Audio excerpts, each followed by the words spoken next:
red-nosed reindeer. Okay, I didn't have very much time to do this one, but we'll see how it goes.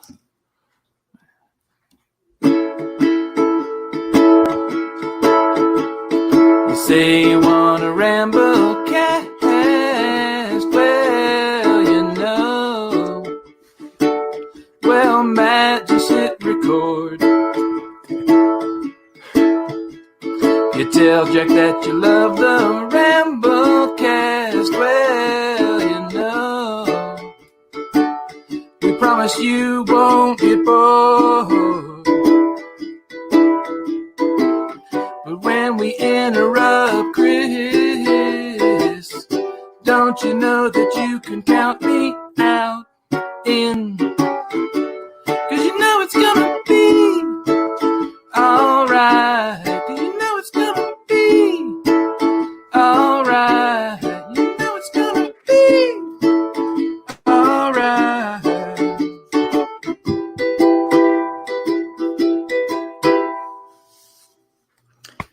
I got it, yeah.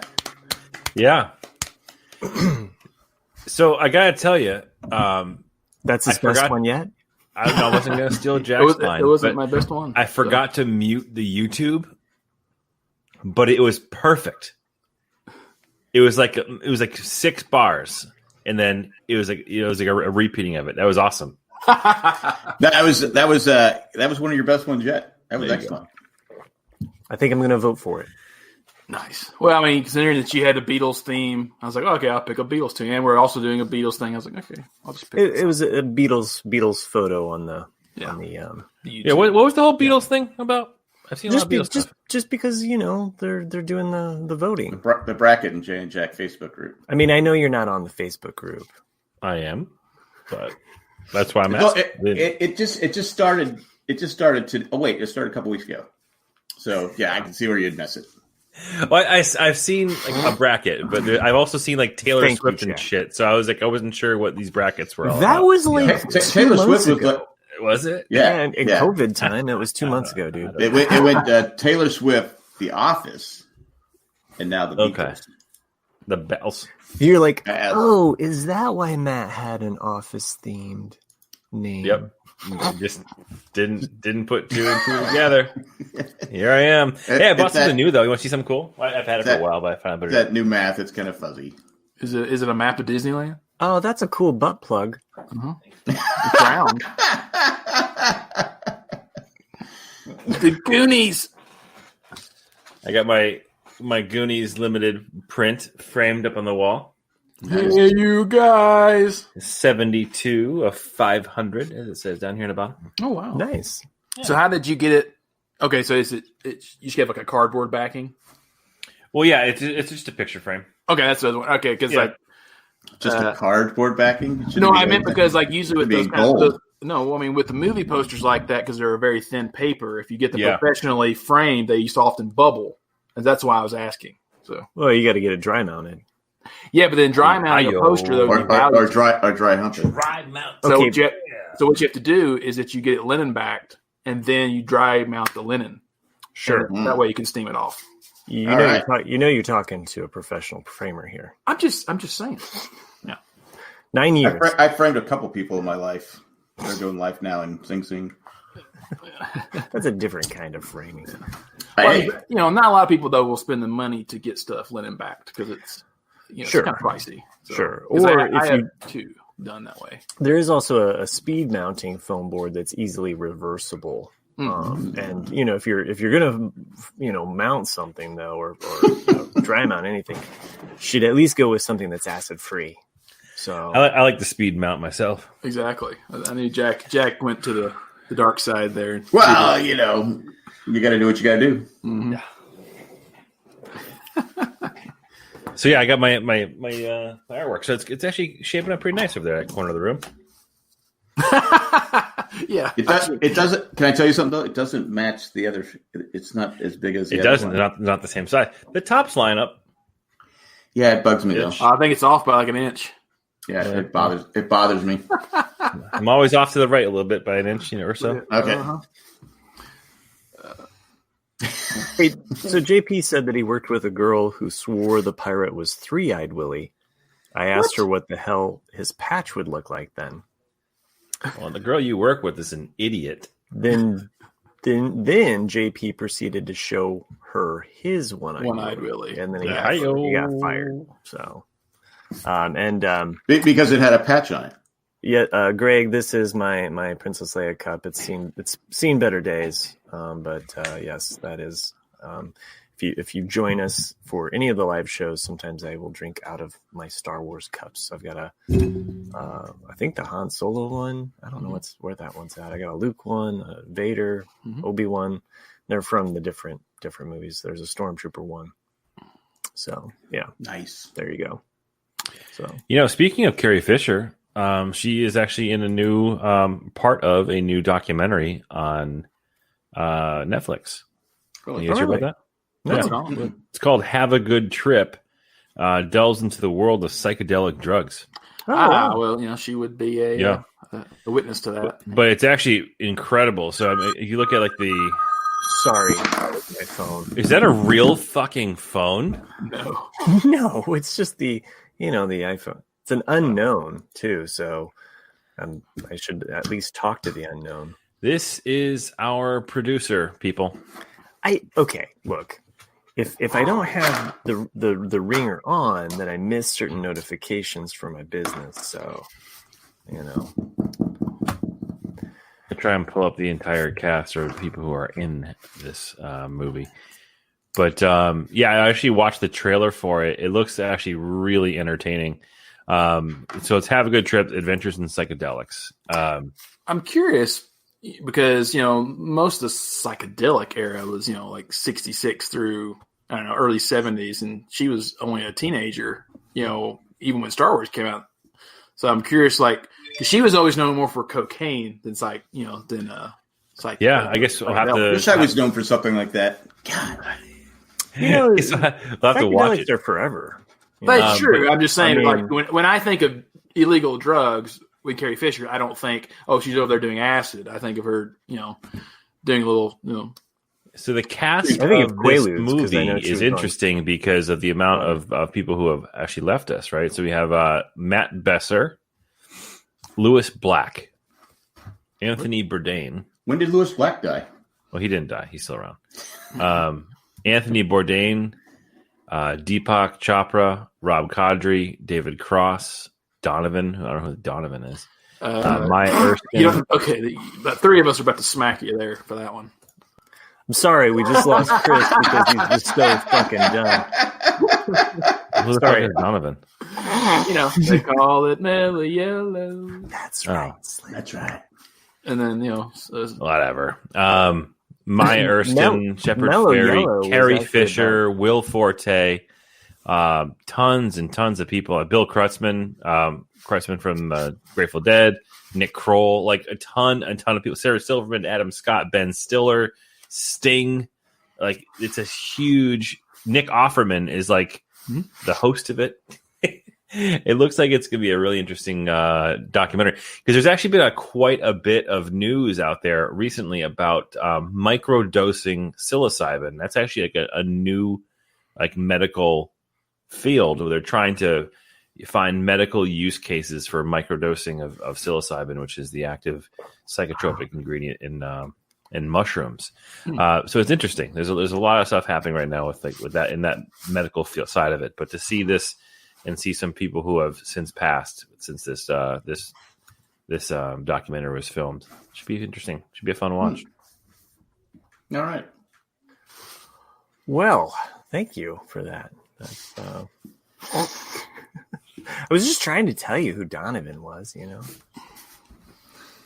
don't mess with Matt. He can have his phone ring for a very short. Seriously, if you know who Donovan is, you're out of here. Yeah, for a very short period, they thought he was going to beat Dylan, which was not ever going to happen. But yeah, in the mid '60s, there he had quite a string of hits. Yeah, and Mellow Yellow supposedly was, about smoking banana peels. So, terrible song. He was also with. is why I can't be president. I would sit there and just say all the things that are across my mind and the things that are stupid. Oh yeah, Like, I thought it was about the drink. when I read about that whole period, I thought it was about a pair of jeans from the Gap. when I read about that whole period, though, you're just like, oh, that's a neat way to do drugs. Like the entire On the Beach record by Neil Young, he was sautéing marijuana nuggets and then covering them in honey and then just ingesting them that way, and he called them honey slides. And you're like, oh, that's different. Amazing. Yeah. But like if you listen to that record, it's very just kind of mellow, but it's good. You should at least check out Donovan's Greatest Hits. That's true. Yeah. I'll let you know when I do that. I really don't. It's right after Das Boot. Yeah, exactly. As I say, it's been a year and a half since Das Boot, which I read a poll today. It was ranked number 17 on greatest World War II films of all time, or actually just war films of all time. So, Hurdy-gurdy If man. it was ranked 16, he might have done it.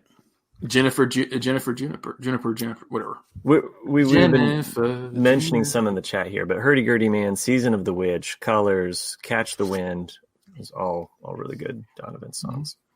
So Atlantis. Awesome. He's had some moments, and he was with the Beatles and the Beach Boys when they went to India. That's true. So, well, actually, I was only Mike Love. Okay, well, I'm trying to just lump them all together there. They were all there. So he's not even a Wilson. He's just the first cousin. Yeah. It didn't seem to impress him. No. India or what? No, Chris, the Beatles and the. It's before his time, So speaking of music, I found a new playlist on iTunes. Uh-huh. It's pretty rad. Dad Rock Essentials, and it's actually really good. So it's got My Morning Jacket, Bruce Springsteen, Pearl Jam, The Strokes, The Beatles, U2, Tom Petty. Wait. Who's Bruce Springsteen? Yeah, the boss. The boss. I don't know. I figured it's just going to be like Alan Parsons Project, just on a loop. Dude, Where do we go from this set list is here? incredible. I also discovered a new playlist after watching the Beastie Boys documentary on Apple TV, something that Chris knows nothing about. I actually have not watched it yet.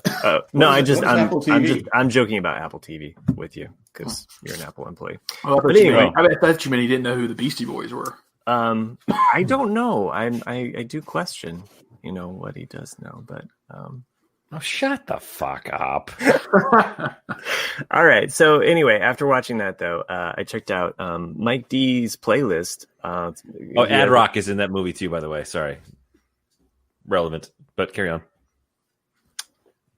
Oh, cool. Yeah. Is he related to Rick Dees? Weekly top 40. Mike D? No, not Is he related to D's nuts? That was my first thought when I heard D's. I was like, the D stands for diamond. Rick Dees was Disco Duck, right? Right. Well, okay. Just to finish my thought, Mike D has a playlist out there, and a whole slew of them called the Echo Chamber, which he pulls some really deep cuts and some really cool stuff. So, if you're looking for something in that vein, it's really on the whole vein, if you will, of the Beastie Boys, they actually released an album. I want to say in the mid to late '90s. Called In Through the Out Sounds, I think it's called. If you haven't heard of it, it's fucking awesome. It's just all the instrumental music from their albums and some jams that they all did. You actually forget how talented of musicians they also were on some of the tracks that they put down too. So I highly recommend that album, In Through the Out Sounds. It's interesting when bands do that too, because you're usually so caught up in the melody or just the vocal, the lyrics that you ignore that. Because I know like the Beach Boys did that with Stack of Tracks, which they took their favorite songs and just only put out the music of it, just so you could listen to all the different layers that they would stack on top of it. It's like wow, it's just so impressive. There's a second instrumental album by the Beastie Boys. And as much as I love the one that you mentioned, but the mix up though is also really good because it's strictly made for that album. Like it's not even like tracks from their previous albums. But you should definitely check out that Beastie Boys documentary. It's really good. It's a lot of fun. Was Donovan on it? No, but Dolly Parton is. He Dolly hosted. Parton. Okay. Yeah, Isn't he the quarterback? You see the quarterback for the Eagles? Jolie. Donovan? No, not anymore. He did live to a ripe old age, though. I mean, it's not like Donovan was like a spring chicken that just died, like at 27. Any rocker that makes it to 60 is a good age, right? Yeah, I think all of their powers just keep going into. It's like when you keep seeing the Rolling Stones, you gotta go, okay, how are those guys still alive? Oh, I know it for real. Or Betty White, and he still goes out there and does it. Like Betty White's a national fucking treasure. Don't forget, pour some out for Little Richard.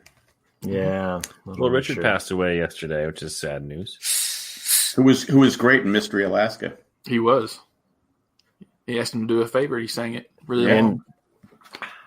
And what was that movie from Back to the Beach? It's also in Back to the Beach. Annette Funicello and Randy says Donovan's still alive. He's 74. Oh, well, there you go. What? He's only 74. Man, you're trying to kill off everybody, Matt. I wasn't trying to kill him off. Wait, Matt. I was all the shit that you just gave me about not knowing his music. You thought he was fucking dead and he's alive? Okay, I'm going to pull up his picture. And by the way, you're the one that announced that he was dead. I didn't announce that he was dead. It's like that line in I did not. I don't even know who the fuck he is. I just said he could be hosting it. He's looking pretty old here. He is an ugly son of a bitch.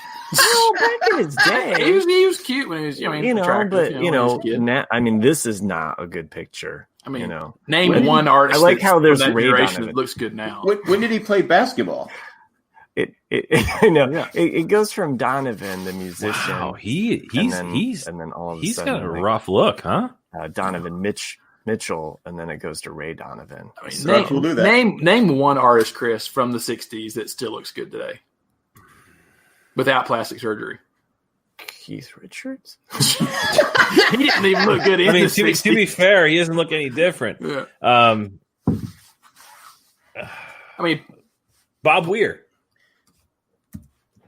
Dolly Parton looks he pretty does young. okay. What's crazy is that without plastic surgery, Bob Weir has actually transitioned today to what Jerry Garcia kind of looked like before he died, although that maybe like 80 pounds less. But I love this picture of him with the wind blowing. That's hilarious. But what's funny is that, like, if you look at like some pictures of him a few years ago, he was actually getting a little heavier. And I follow him on a few different forms of social media, and he's like a workout fanatic, and now he's jacked. And he's 74 years old, and he's jacked. Oh yeah, and he still jams out for like 3.5 hour shows. It's funny how because even David Crosby, like you look at him early 2000s, he's probably a good 100 pounds overweight. He just looks like a tub of lard, and now he's just a skinny old man. And you're like wow, look, he lost like 80 something pounds. Yeah. Well, it's funny on Wednesday, the Nugs.net, Nugs.tv. I don't know if you guys ever heard of that before. It's a great YouTube channel. They air concerts all the time, different bands. They happen to play like the Dead and Company stuff. They also played on Wednesday night. They played a concert, the Grateful Dead concert from 1989, and it was in Foxborough, Mass. So right up the street. I'm laughing at the chat. Oh, he's laughing at you. No, I'm saying Mike Mike. released the tie only covers on the Eagles. Nice. Fucking Eagles, man. So anyways, the Eagles, man. so they aired a concert on Wednesday night. It was actually from Foxborough at the old Foxborough Stadium before Gillette Stadium was there. It was kind of cool. Was Brady there? Yeah. No, he wasn't, Okay. Dan. No, he wasn't. But it was crazy because it was like Bob Weir in 1989 looks completely different than he does today. It's amazing what 30 years can do. Most of us do. No, but it's drastic. Like Bob Weir was like this long brunette hair tied back, like pretty boy face. He's rocking these nut hugging like shorts that he used to wear back in the 80s. Well, I mean, yeah, like look at that dude. Like it's a significant difference. Because he went from the whole like. He actually kind of looks like that. Who's that actor? Looks like Manson in that picture. Who's the actor who won the Academy Award? Well, there's a bunch of them. Okay. Anyway, so he went from like the baby faced, the handsome front man, to growing the hair out long, with the beard out and almost having the whole Jerry Garcia look. Well, at least he still has his hair. I mean, that's something.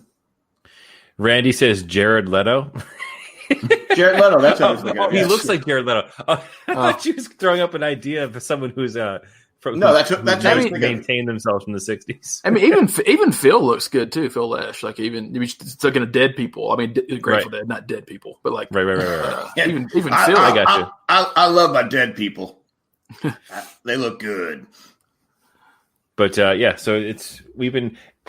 Oh, so I'm proud moment. So my daughter watched that concert with us, and she listens to, and everyone we listen to a lot of Grateful Dead, listen to a lot of Dead and Company, and she knows who they are, which I think is really cool. But she knows who. Does she know who Donovan is? No, she knows who Bob Weir is. She knows, and she started asking questions about the musical instruments. And she's like, why does O'Teal's in Dead and Company, he's the bass player. He's got the huge, 6-string or 8-string bass, whatever it is, multiple bass guitars. She said, why does his guitar look different? So she's picking up on these like subtle things. She's like, his guitar sounds different. I'm like, this is so awesome. So she's like totally picking up on all these things. Pickup is not a intended pun, but so she was asking all these questions, and I was kind of like explaining to her, and she started to like really put things together about how bands are made up. And she's like, Dad, I want to learn how to play guitar. I'm like, yes, you do. I was like, maybe I'll get you a ukulele. You can start off with a ukulele. And she goes, Dad, it's ukulele. I'm like, well, shit. Okay, well, I'll have to get you one. So I'm thinking about maybe getting one for her. And if I do get one for her, I might have to get one for me. Yeah. The thing about ukuleles is that you can't go cheap. No. Like, yeah, like because if you're getting like $100 one, it's gonna sound like shit. Yeah. Well, I mean, let's be real for a second. She is 8, so I think the first one I get for her is going to be a significantly less than that costs. I saw an advertisement for one, and I know this is not going to be a great quality ukulele, but there's an advertisement for it on Instagram where you can actually get the parts and build your own. So you actually do the actual assembly of it, which I thought was just kind of cool to have a good idea of how the whole thing's put together. So I've seen that as well, and I'm really curious how that will work because being such a small instrument, you have to have it really precise to make it sound good. Yeah. So we'll see. Maybe if it's something she gets into and wants to learn, then that's cool. But she's also like wants to learn everything right now. Yeah, but that's great. That's what kids are. That's I mean, ukulele is a great instrument. I mean, even you, Chris, like, I don't know if you can play any instruments, but like, it's a lot of the chords are just 2-3 fingers. And once the hardest part about learning any kind of stringed instrument is just getting the muscle memory in your left hand, just for bending your fingers. Other than that, it's easy. I played guitar for about 6 to 8 months back in junior high school. But I gave up because I wasn't good enough, quick enough, and I just lost my patience. If you've ever worked your hand like the stranger, not the left hand though. I'm not a left hand guy. I know exactly what you're getting at, and I'll be honest with you. No, I don't masturbate with my left hand, so I'm not going to have the stamina yet. So I got fair enough. I'm not a right-handed guy. I'm a left-handed. No. I'm left-handed by nature, so also naughty by nature. Not because I hate you though. What are you chomping on over there, bud? Pita chips. It's pretty loud. Stacy's pita chips? Yeah, but like Stacy's mom's. Stacy's mom. Got it going. Do you guys have Stacy's pita chips? Is that like a brand you can get? No, we're in the backwoods. We don't know what the fuck you're talking about. I don't eat pita chips. Because, never mind. Only reason I asked that question because I know Stacy. You know Stacy? Stacy? Nice. I do. Yeah. The Stacy? Her mom is Yes. hot. Where does Yes. she bake her pita chips? Westwood, Massachusetts. Huh? Just pops Yeah. them in an onion Yeah. oven. In an onion. Well, she has since sold her pops them in an brand. onion. She has since sold her brand, but they remain with her name, and they are still made in Westwood, Massachusetts. Other So people. do you know everybody in Massachusetts? No. It is a small state. Yeah, it's true. It's smaller than Rhode Island. Yeah. I mean, he Definitely He doesn't significantly know larger anybody in Rhode than Island. Rhode Island. I know people in Rhode Island too. If after the show, if I share my customer list with you of everybody in Massachusetts, can you go through and say, "Oh, I know that person. Oh, I know that person." If you'd like. Okay. Oh yeah, that's Carol. Can't wait for the show to end. Well, Jack, it was because of you that we had this on Monday night. Usually we've been rocking the Wednesday night. That's right. You know. Next week I'm open. Yeah, Chris. After you left, when did we record? Thursday? No, Wednesday. We basically, because Jack joined us shortly after you left, we basically had a whole entire another episode. I saw the next morning. I saw the messages. I'm like, oh shit! Y'all went late. Yeah. Well, when we did a bonus episode, and at the time it was just Nick and I, and I was like, well, Nick and I, we can talk about just about anything for who knows how long. Nothing That's what we interesting. do. But Yeah. Okay. Thanks. I hope the listeners enjoyed it. But anyway, so we did a bonus patrons episode, although it was free to the people for that night. And then I don't know, we were talking for like 25 minutes, and then Jack appeared, and then Jay and Colleen jumped on. So, I wasn't. Colleen said she must have been stalking you guys because she said they're still recording. I go, they're still recording. I didn't know it was a bonus episode. I go, how the hell are they still recording? I think we talked about Beatles, and we got into some music, stuff. So, and which prompted me to I was just trying to come up with a fun image to post on the YouTube thing. So There's a poll over on Jay and Jack where we're voting for songs from the Beatles right now. Oh, no shit. Yeah. I'm amazed how well Help was doing when it did shitty. When I brought up the verses, people were like, Help! Oh, God, that's terrible. Well, the way it currently is trending, though, it's looking like it's going to be between 2 Harrison songs and 2 McCartney songs. So Lennon won't even be represented in the final 4. It's not right, man. It's not right. I've sent you a couple messages on Facebook, Matt, to try to help you out. You did? Well, I put on there because you were a little upset about some of the songs not doing well. So I don't really care. It just, I just lost my faith in people's music taste. So they don't know who Donovan is. But it's the Beatles. It's like the Beatles means something each song means something different to everybody. I don't think I received any of your messages. I did. No, I did. I put it on the. On the you commented to me. I did, Jack. You did share with us the Japanese version of The Office, the SNL digital short, which is hilarious.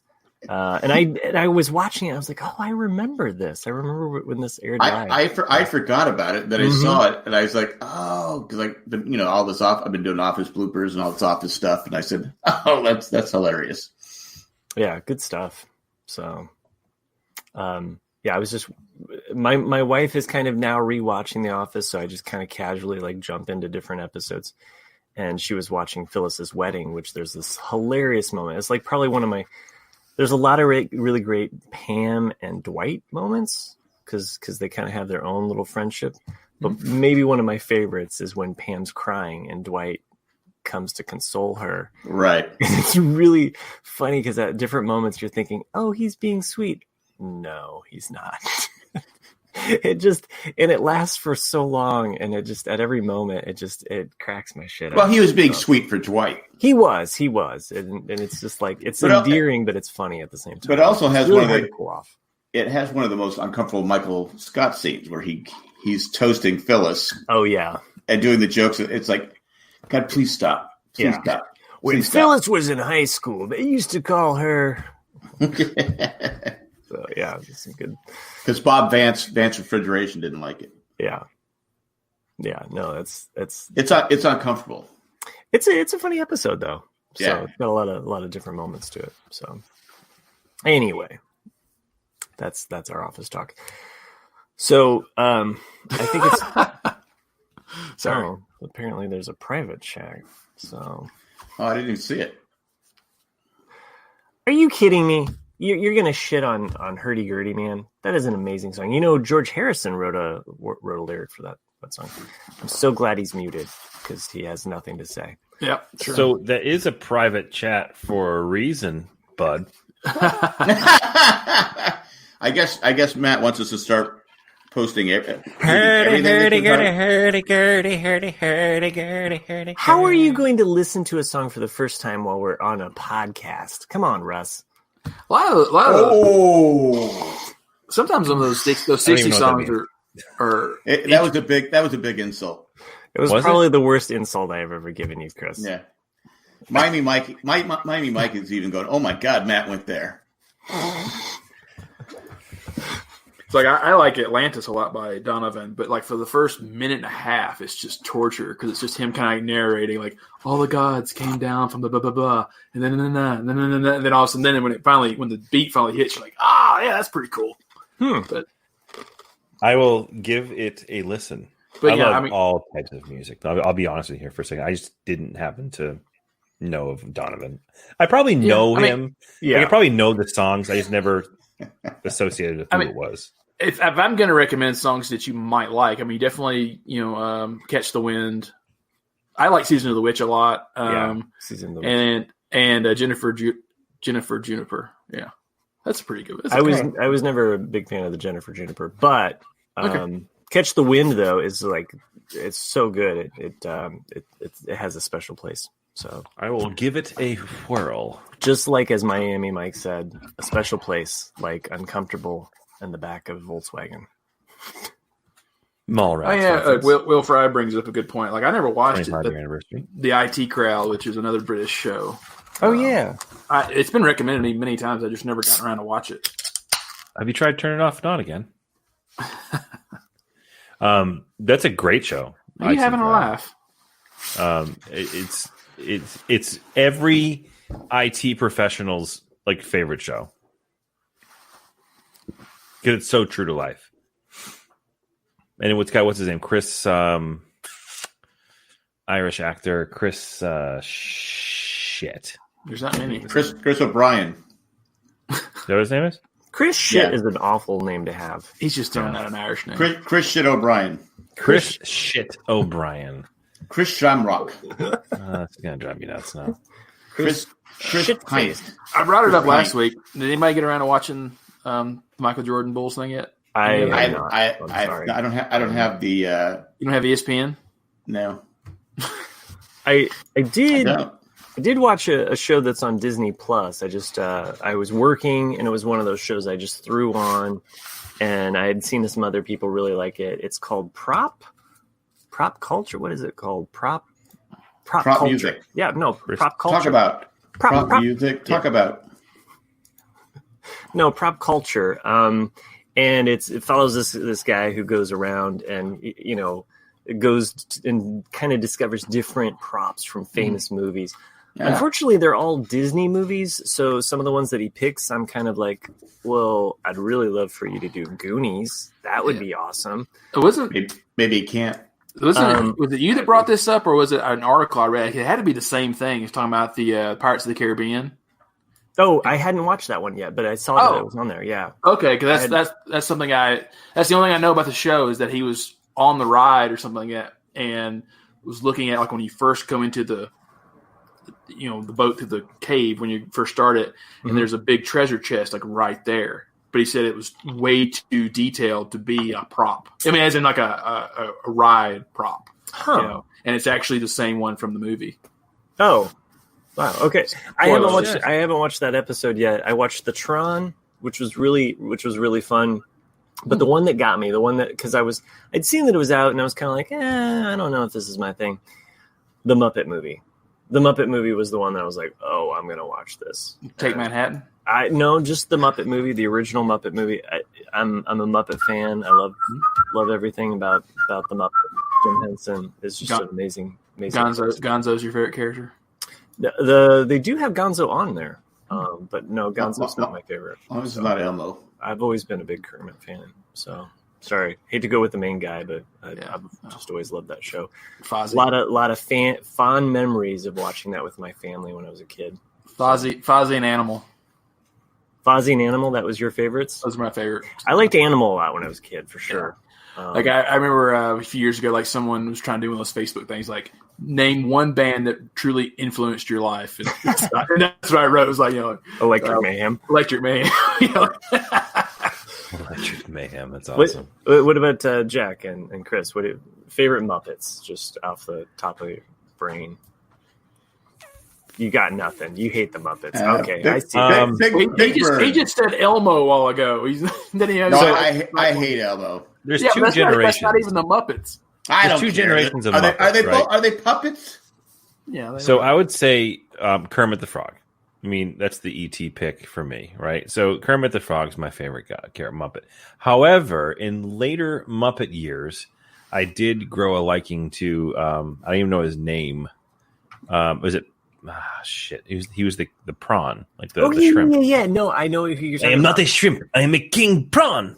Yeah, no, he's great. I think it was so funny. Like he totally like stole the show in Muppets in Space. I remember that. Does Oscar the Grouch count? No, fuck it. I don't know then. Wait, you're getting Sesame Street confused with the Muppets. They're all puppets. But two totally different programs. Kermit was on Sesame Street. I feel like we brought. Am I right? I feel like we brought up a subject like Spider-Man, where Jack's just like, I just don't get it.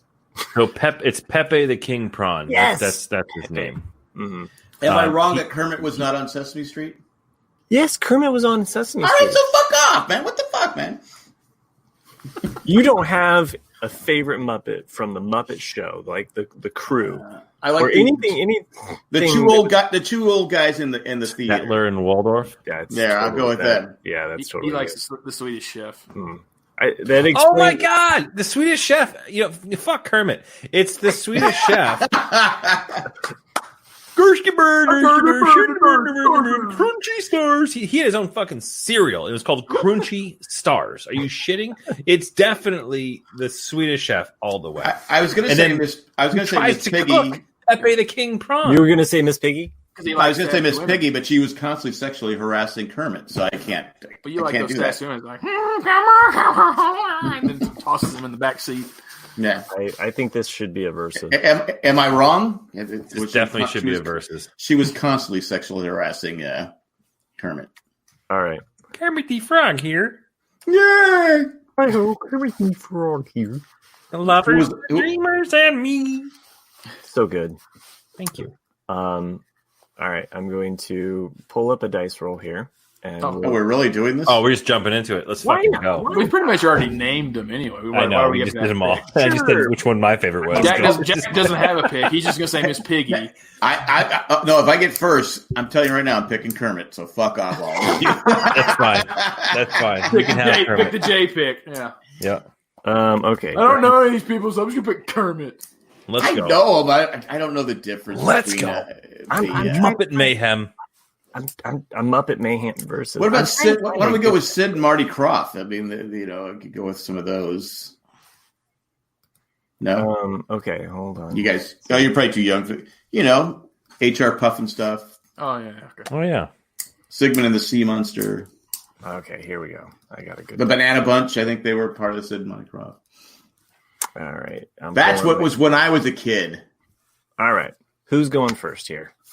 I'll go first since it doesn't matter. You'll probably get 12. Okay, I'll go first since I got first roll last time or whatever. So, okay, I'll go again because I got 6. Okay? That's fucking bullshit. See, I got 1. Perfect. Why do I get 1? That's bullshit. Okay, who's next? I'll go right down the ladder here. Go with Nick. Go Nick. Okay, I'll go with Nick. And stop. 5. Ooh, 5. Nick. All right, who's next? Nickelodeon. Nick. Clearly, I'm last. So who's going? Jack's next. I'm next. Okay. And stop. Oh, so we're gonna have to roll off here. You sweating it, Nick? You sweating it? All right. All right. Here, next, Chris. And Stop. Ah, shit. How are we going to have 2 roll-offs? Okay. First, the first place. Nick and Miami Mike says, a fun fact, HR Puffin Stuff was Warm Taffy's nickname. I'm going with Nick first. He got the high roll 5. I'm going to go with him first. Tell me when to stop, Nick. Now. Hey! Oh, Kermit the fucking Frog. Well, no, Jack, you still have to roll. Yeah, I'm rolling for you, Jack. Tell me when to stop. Stop. Okay. Oh. It's Jack, Nick, and then we're gonna find out who's third now. Okay, I'll roll next year. So, and stop. All right. Next time. Solid. It's a reputable 3. And stop, please. Fuck. Oh, you can have Miss Piggy if you want. All right. Jack, you Let's get go. to go first. Who are you going to pick? I'm taking Kermit the Frog. You can't have the Muppets without Kermit the Frog. Everyone loves Kermit the Frog. You have your like grandkids love Kermit the Frog. They have little Kermit the Frog stuffed animals because you know why? He's lovable. He's loyal. He's the best. I wish our political leaders were like Kermit the Frog. Oh, yeah, really? Well, they are green with envy. So I'm going with Kermit the Frog. Okay, Jay. You can have your little J pick. Yeah, you pick the J pick. Mm-hmm, totally.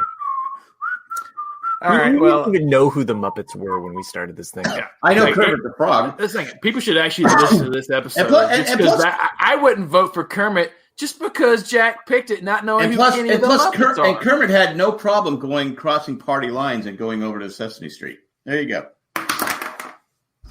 He was Jim Henson's creation. All right, Nick, you pick.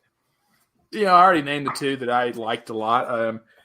And they're polar opposites kind of characters. But I'm going to go with Animal just because. Oh, yeah, that's a good one. Just because I loved music as a kid. I still love music to this day. I liked that he was crazy, that he was funny, that you never really understood anything he said. It's just, it was great. It was a So he's a Tasmanian devil. He's basically a Tasmanian devil. Yeah. Pretty much, yeah. Yeah.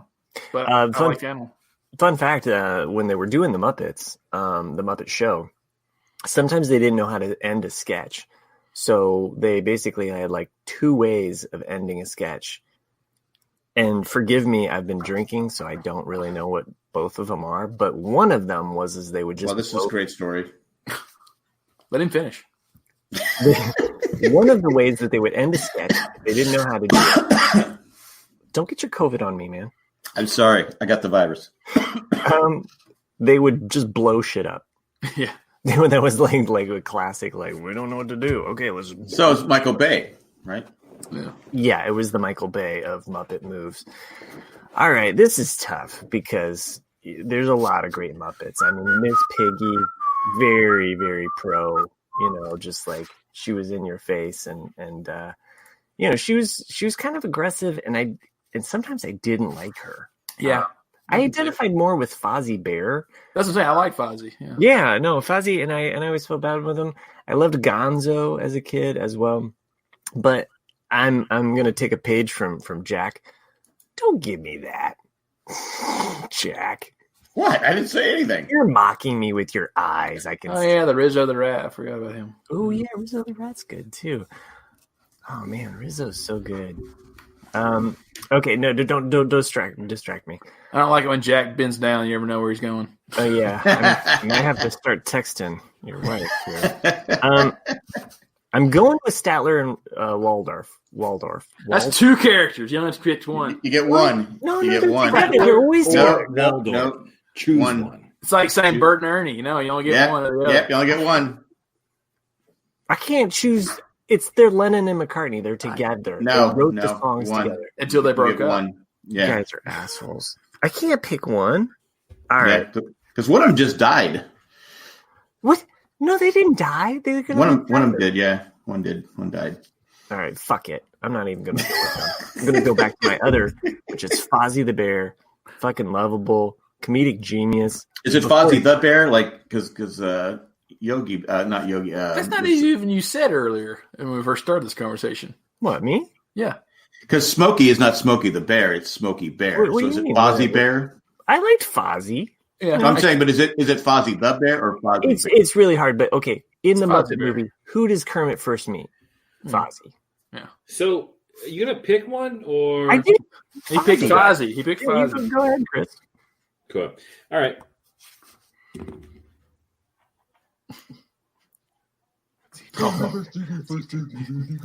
And the puppety corn. And first the puppety corn, the shrimpies. Shrimpies.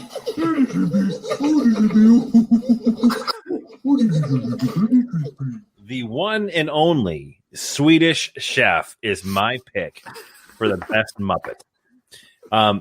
First of all, innovative way of puppeteering, if you will, with real human hands up in front doing all the stuff and having him do this whole thing.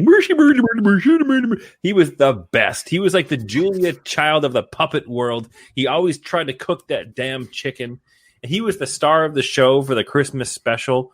Watch the Icy Patch. I mean, come on. He was the one and only quintessential Swedish Chef. He has his own cereal called Crunchy, Croonchy. What other character has their own cereal?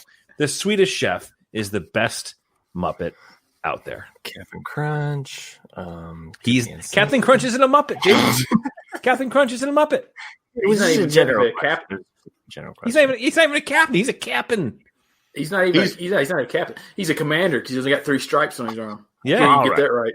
Yeah, but he still marry you on the boat, right? All right. Now we get to shit on everybody. Depends if he's in Jack, international you get to seas. go first. I'm giving you a minute. You start now. I don't want to shit. You're already wasted 3 seconds. Wait, what? Is this me? Yeah. Yeah, it's you, Jack. Oh, Wasted. but Kermit the Frog. Fuck the rest. Okay. It's because he doesn't know any of the other ones, so he can't criticize them. Oh, Nick. I know him. Nick, go ahead. I'm just going to say, like, one, you can't vote Kermit because it's Jack's pick, and Jack doesn't know shit. Period. I don't want to really crap on Fozzie because Fozzie was my other choice that I said. And Chris wouldn't even have remembered the Swedish Chef if I hadn't said it. So, Yeah, Chris. All right. That's all you need. All right. We don't need to go very, very long on these. I'm just going to give us 30 seconds each then.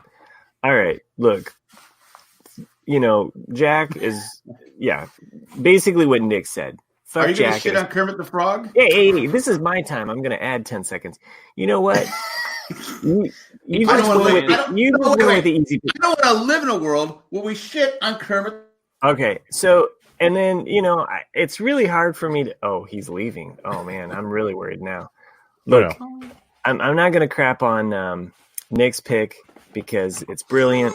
Oh shit, my time's up. Look, You can't even keep your own time. I can't because you know what? Look, We're going to shit on the Girl Scouts of America. Look, Chris was basically Googling information about the Swedish Chef the entire time. No, I'm talking to the people in the chat, you ass. Wow. Fozzie Bear, hilarious. I couldn't pick the old guys. That's my story, and I'm sticking to it. He inspired me to become a podcaster and a comedian extraordinaire. Go ahead, Chris. You Mike got 30 made me seconds. hungry, so I'm just gonna have a quick snack. I hope they're gummies. So let's talk about these picks you guys all have here. So Jack went with the whole J pick for sure. Yeah. He plays the banjo. Like, we're not even gonna talk about it. Why do we hate your frog? Because it's the J pick. You don't take a J pick. Nick, I forgot who you have.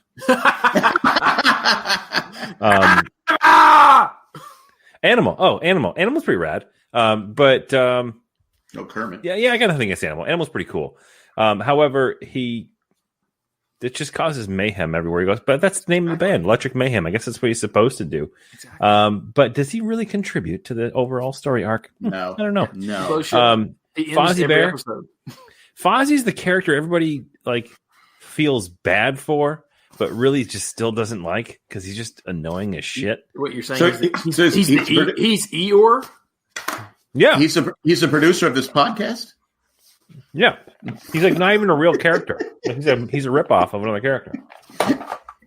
And then the Swedish Shepherd. It's amazing.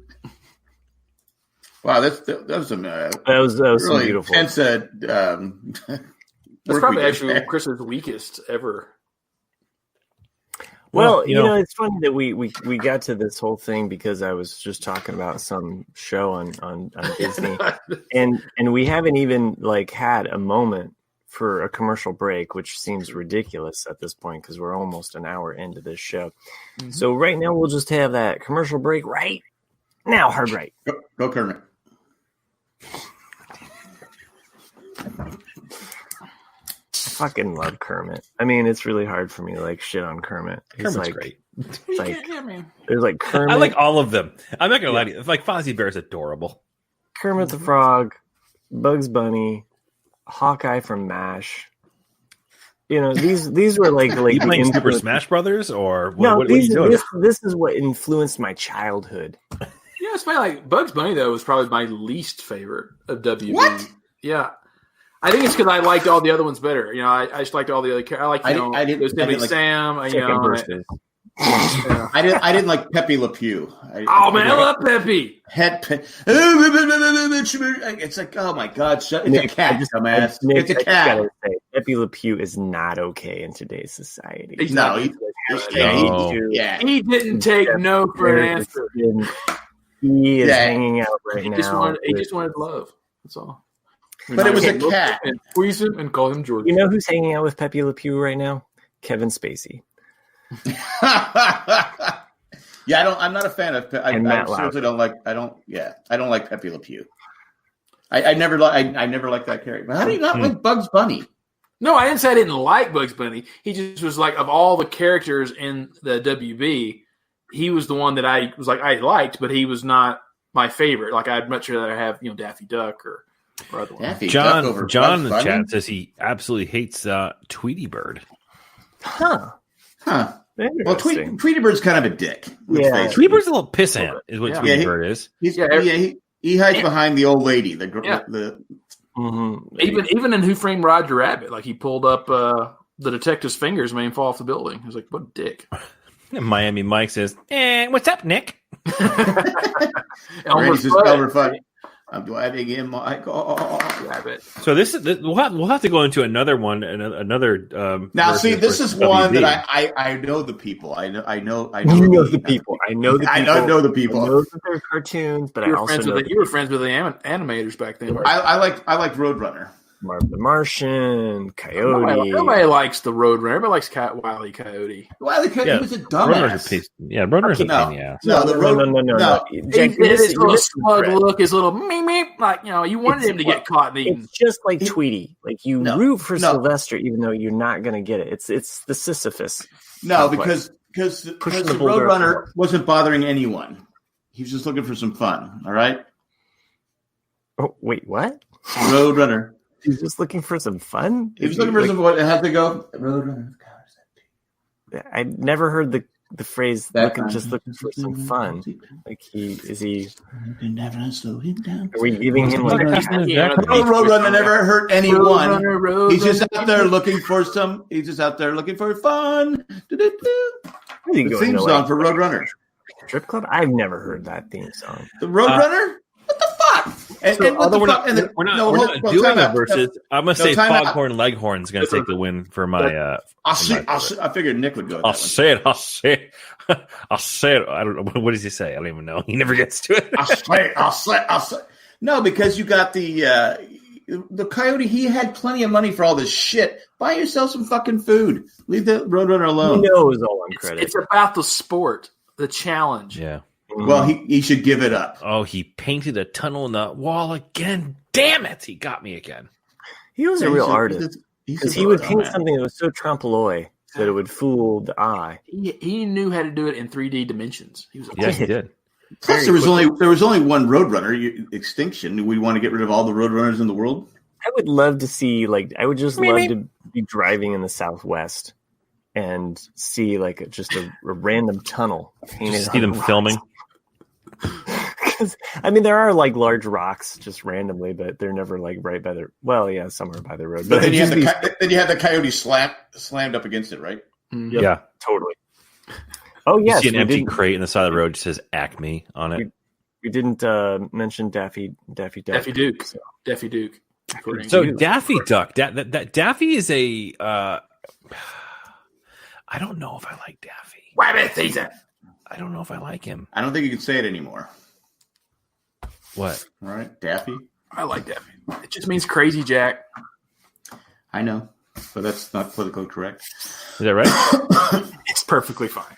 It's a word. Yeah, Daffy Duck. Just I don't know. He kind of pissed me off. He pissed me off too. You know, like there's something about him. Just rub me the wrong way. I think that's why in Roger Rabbit, and to pull the conversation back to the prop show that I was talking about, prop culture, they do Who Framed Roger Rabbit as one of the movies. And I love the moment where in Who Framed Roger Rabbit where Daffy Duck and Donald Duck are in a piano off. I don't know if that's what you call piano it. bar. All right, yeah, that's a very they're going against each other. I just absolutely love that. Was either one wearing pants? Why do you have to go to the genitalia, Jack? I mean, because Donald Duck's walking around all the time with no pants. Neither did Chewie. Sure. So did Mickey. You can't have Donald Duck now. Mickey wears pants. Mickey wears what the fuck? Mickey wears pants. I'm sorry. It's the gin. Because Donald, you couldn't have Donald Duck now not wearing pants. Can't go out there wearing pants. I mean, the Wookiee didn't in front of his three nephews. What the fuck's up with that, Donald? The nephews didn't wear pants either. It was setting an example. Well, what did they learn from? I always wondered what happened to their mom. She left town because no one was wearing pants. It was duck season. It was duck season. I mean, like everybody in the cartoons. He's not hooking up with Launchpad. Everyone in the cartoons always was like a nephew or a niece. It was never like. Go look at Popeye. What the fuck did what was the kid's name? Olive Oil's kid. Pee-wee, Buckhead. I don't know. Chris Doran in the chat also mentions Kermit never wore pants. I don't even remember him wearing clothes. Sicko Kermit. He never wore clothes. Period. Yeah. I mean, the nudist. Sick frog. I know. What was Olive Oil's kid name? Olive Oil's kid's name? We don't know because was it Sweet Pea? Sweet Pea. There you go. Thank you. Yeah. Oh, so you know that. Who was Sweet Pea? Who was the father? We know it wasn't Popeye. It was Brutus, man. Brutus got it going on. Bluto or Bruto? I don't even want to go down that road. Bluto. Could have been what was the name of the hamburger guy? Sledgehammer, man. He got all the ladies. I'm curious as to who Miami Mike thinks became a cam girl. I think he's referring to Daisy Duck. Huey's mom or whatever. Daisy Duck was not their mom. No, Daisy was the girlfriend. She was just a Wimpy. Thank you, Randy. Could Wimpy have been the father of Sweet Pea? No, because he's no way. I'll gladly play it Tuesday. Hasn't seen his dick in like 50 years. For some sex today. Clearly, he's drunk and he's just hungry for a hamburger. Well, he has no idea where his penis is. I don't want to say this, but Olive Oil's always hanging around all the sailors. So she was a whore. Yeah. So let's just say it. Let's just say it. Yeah. Let's just go there. Because I don't approve of this. So Wimpy, I think Wimpy. The reason why Popeye was so mad is he was like the cuck in the whole thing. Exactly, because you look at his biceps; they're kind of small, but his forearms are pretty big, huge. Well, he invented Viagra because he'd get the spinach. Oh, hold on. Hold on. Okay, I'm going to be real honest with you. When the cartoon came on, and if Popeye was on, I was like, You didn't like Popeye? No, I didn't. I was just like, It was frustrating because why did Popeye always wait to the last? Anytime Brutus or Bluto was around, just fucking pop the spinach in his mouth. Just pop in your mouth. I liked Rocky and Bullwinkle over Popeye any day. I did too. I did like Rocky and Bullwinkle. That was some education. Watch me rub it in the hat. I used to love watching the Dick Tracy cartoon.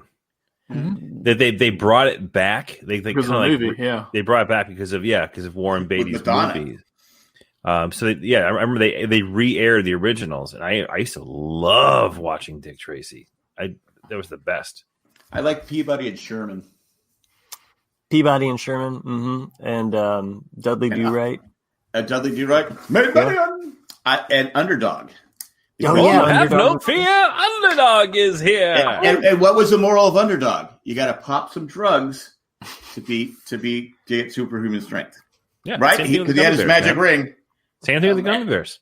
Yeah, it's a weird thing with Underdog. It's a weird thing with Rocky and Bullwinkle. Rocky and Bullwinkle. Rocky and Bullwinkle.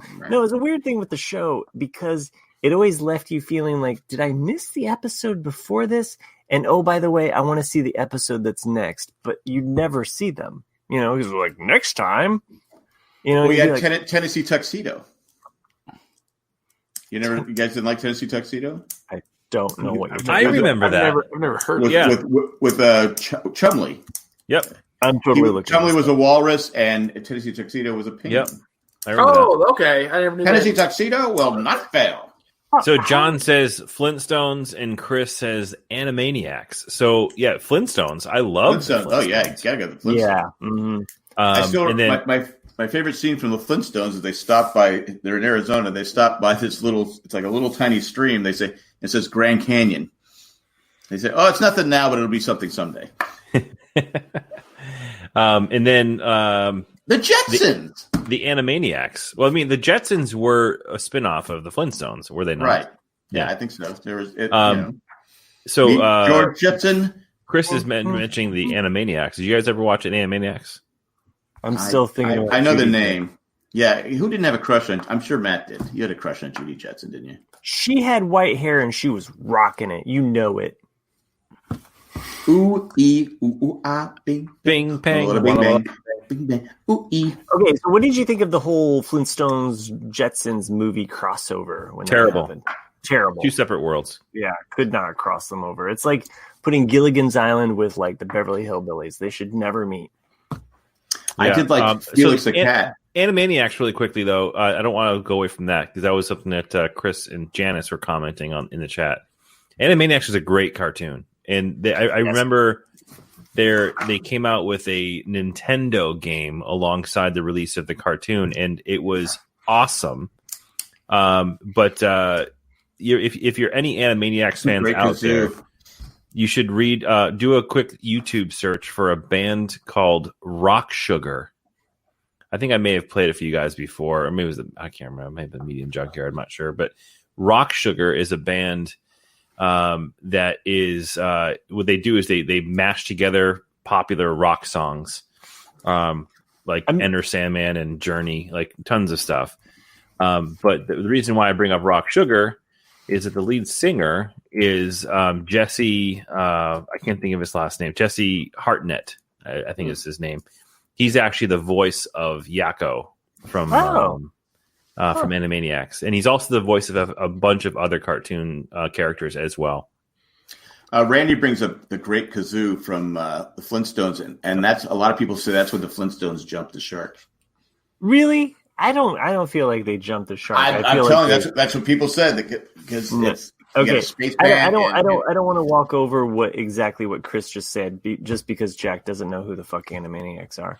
Yeah, I didn't care. I brought up Animaniacs and shared the screen just so that I could remind Jack who the Animaniacs were. When the Animaniacs hit the scene, I remember this in the 90s. I was just like, yes, this is amazing. Like, let's see. I had my own kids in the 90s, so I wasn't probably right. I know you were like strung out on cocaine or drugs, but I was just like a kid at that point, wanting more great Warner Brothers cartoons, and Animaniacs was it, and it was the shit.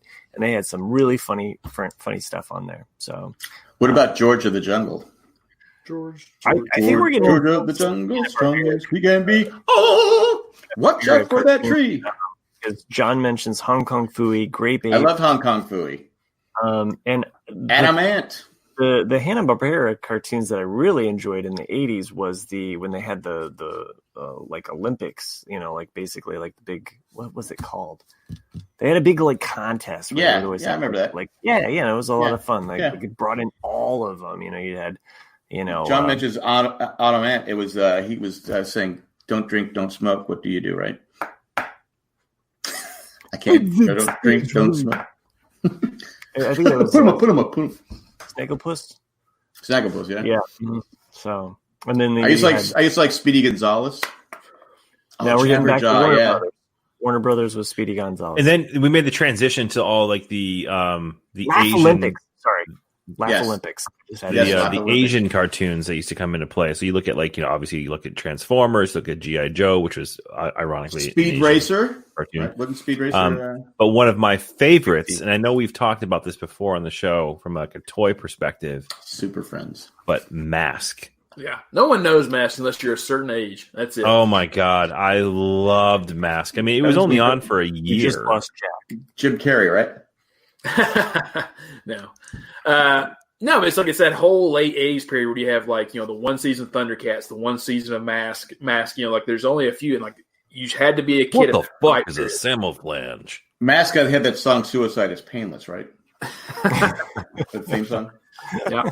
But I mean, Mask was created strictly for toys, for marketing. What about Fat Albert? God, yeah. It's Fat Albert. I'm going to put something in your drink. In the vein of Thundercats, you guys remember Silverhawks? Mm-hmm. Silverhawks! That was cool because the one guy played like a guitar and yeah, the cowboy. Yeah. Hell yes. Dude, Silverhawk was great. Yes. I know it's not a cartoon. I know it's not a cartoon, but what about Land of the Lost? No. No? Take yourself there a little bit, Jack. We're into Land of the Lost. Chris and I started this podcast like hating on each other. We were fighting. I called him Russ, but Silverhawks. I'm with you, brother. Like that was cool. It took place in space, and then like they had metal. Yeah, I was just they're all chromed out. It was just it was sick. Yes, it was. Oh man, I'm totally gonna pull. We're going down a rabbit hole here. The Pink Panther. Come on! I just love how like we're totally right into the late '80s, and then Jack's like, "Hey, let's go." Because they're great. They're great cartoons. Come on, the Pink Panther. You're talking about Silverhawks. We don't talk about the Pink Panther. Okay, I just want to remind you guys about that episode in which we went down a huge IMDb rabbit hole. Like we spent like half the episode just oh, was this person on this? Was this person on this? I remember that. Yeah, that's a while back. That's how this feels. Do you guys remember I got Kermit. The cartoon Centurions? Yes. I'd have to see it. So it's another one of those cartoons, Nick, that was purely made to sell toys. But if you did a quick search on it, you can tell like even like the animation from like their powering up is like, hey, buy all these accessories because you can attach them all to your guys. But I used to play Centurions all the time. There's one called like Sky Riders, I think it was called, where like you buy the toys and you hook up the strings in the corners of your room and they like glide down like on a zip line type of thing. Yeah. All these shows, these one season shows are out there purely to sell toys. And Bastards. I bought my I've got two huge gym bags. It's still in my closet when I was a kid. And every now and then they're just full of the toys because like I would go to my grandmother's house, and I carry these two huge gym bags just full of toys when I go to my grandmother's. And every now and then I'll open it back up, and like I do have like 3 Mask toys still in there. I have like the purple bike with the sidecar. The sidecar would launch off and you go like underwater in the cartoon. Then you have like the Formula One car, I think is what it was. It was orange, and then it would shoot out. And you'd have plane. It would be a plane, and you had a lot of cool stuff back then. He-Man, of course. Yeah. He-Man. Oh my God. I thought that was me for a second. That was younger days. The most homoerotic cartoon ever made. Oh, yeah. My name is Adam. It's funny. Actually, a friend of mine actually has I'm going to see if I can pull up on Instagram. I'll give his little Instagram page a plug. But he started like I think it's like a gay He-Man group. And it's actually really, really funny. I got to find it. Oh God! Castle Gay Skull. So if you're on Instagram, check out Castle Gay Skull. It's actually a former employee of mine who has a lot of he reposts a lot of stuff. He also has some of his own content that he puts on there too. Very entertaining. He-Man was one of those like things that when it came out, I loved the cartoon. Like, I mean, I would watch that shit like clockwork, like clockwork. Mm-hmm. But I didn't want to own any of the toys. I remember going to friends' houses and be like, "Cool, I'll play with your He-Man toys." But there's something weird about them. Like, they're all big and bulky. They don't fit with my Star Wars guys. Like narrow waists and big torsos. And I remember a neighbor kid friend that I really liked that body on him. But, he would play with the He-Man and the Star Wars, and I was just like, "You can't fucking do that." That was the first time that I was like, "No, those things can't go together, dude. Don't play with." They can't. Why? Why can't we all get along? Well, the Kenner Star Wars ones lasted forever because they're basically just a solid piece of plastic. Whereas in like the G.I. Joes had that stupid hook and the rubber band in the center. It would dry out and then it would snap in half. And you're like, what the fuck? I just read what Miami Mike said. Miami Mike mentions that Nick mentions to women about his bag of toys, and they get all excited not knowing what toys he really needs. Hey, it's a 50-50 chance in that situation. Some women like it, some women don't. Either way, you're going to have some fun. It might be fun by yourself, but still get fun. Yeah, I can't wait to go out with you again, Nick. I remember. I had a different take on the He-Man toys. I had a ton of He-Man toys. I had Castle Grayskull, and I had the thing you actually talk into, like the snake head, and it echoes your voice because all it was this hollow plastic tube that had a spring inside of it that just made your voice echo. I had a Slinky. Okay, it was a Slinky inside of this thing. That's what it was.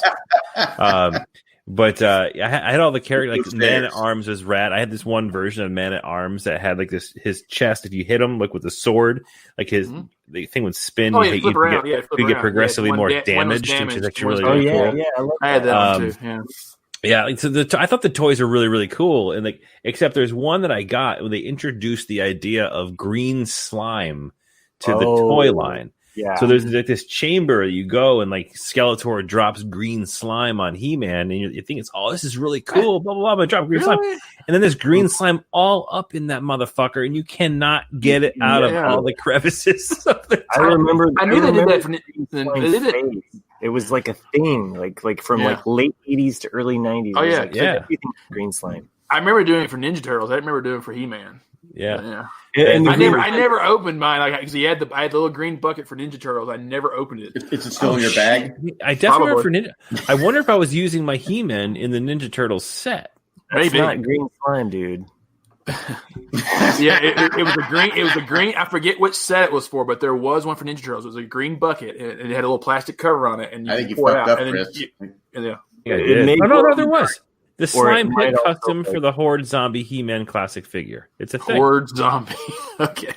It might light up under a UV light, like if you are kind of trying to check for something. Yeah, don't get the UV near my bag. Here it is right here. I remember as a kid watching this show in the mornings and like not remembering what it was like it's like one of those like memories as a child, like, and I have never figured out what that show was. Was it that religious one?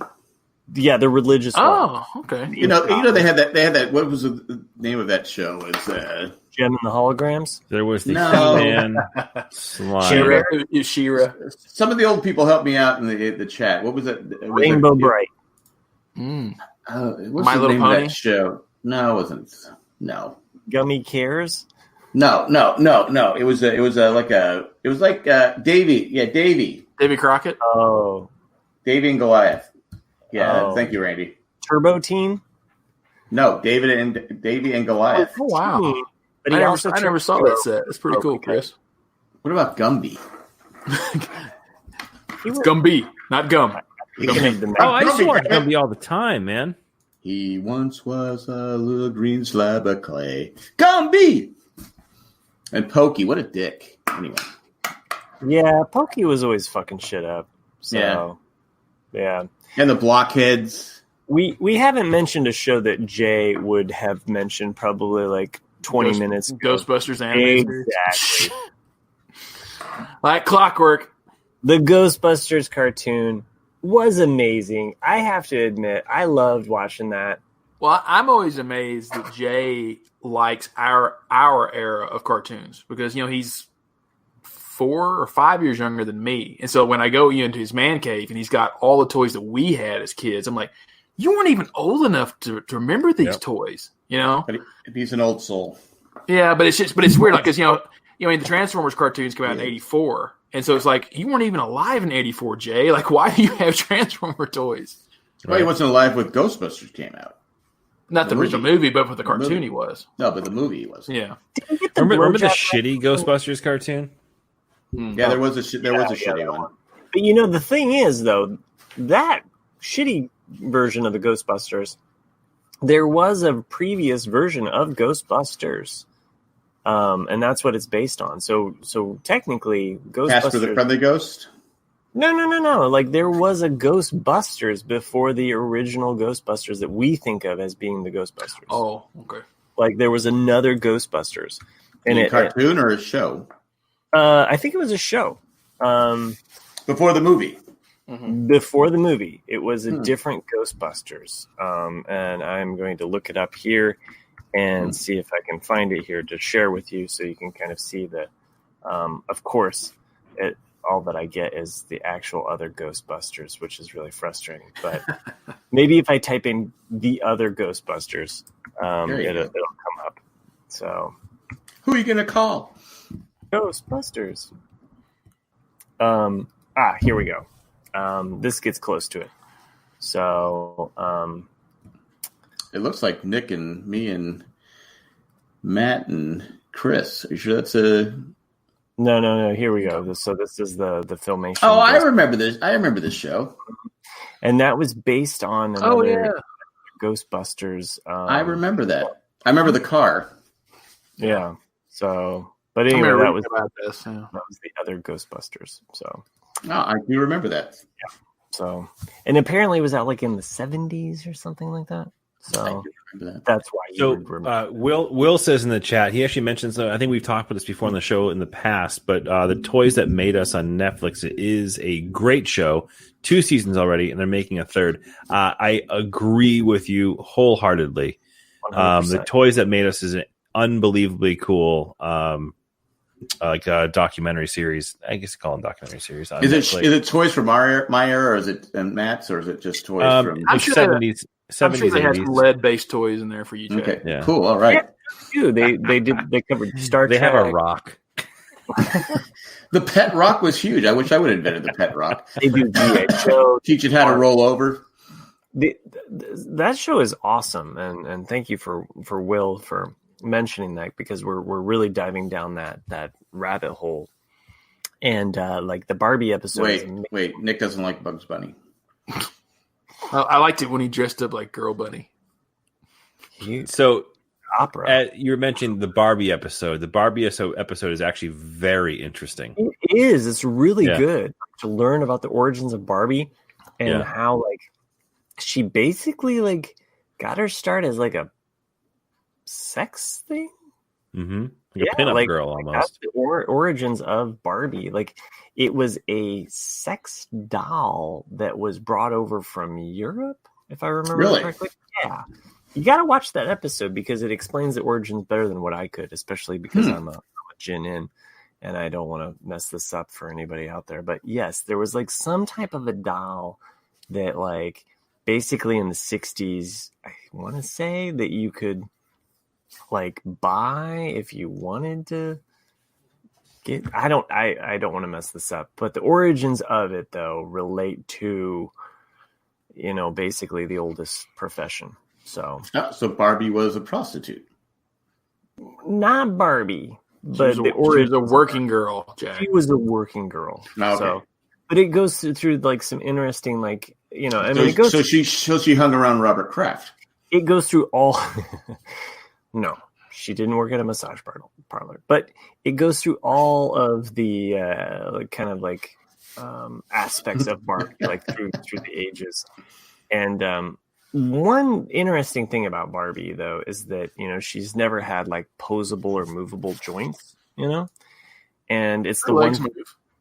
Yeah, We get Is there a baby Barbie? I mean, did Ken and Barbie ever have a baby? Well, no, because Ken's smooth down there. He doesn't have any parts. He can't have. I get that, but that's why they came up with Kipper. Is it Kipper or Skipper? Skipper. Sorry. Yeah. They had Skipper and they had some other younger sisters of Barbie.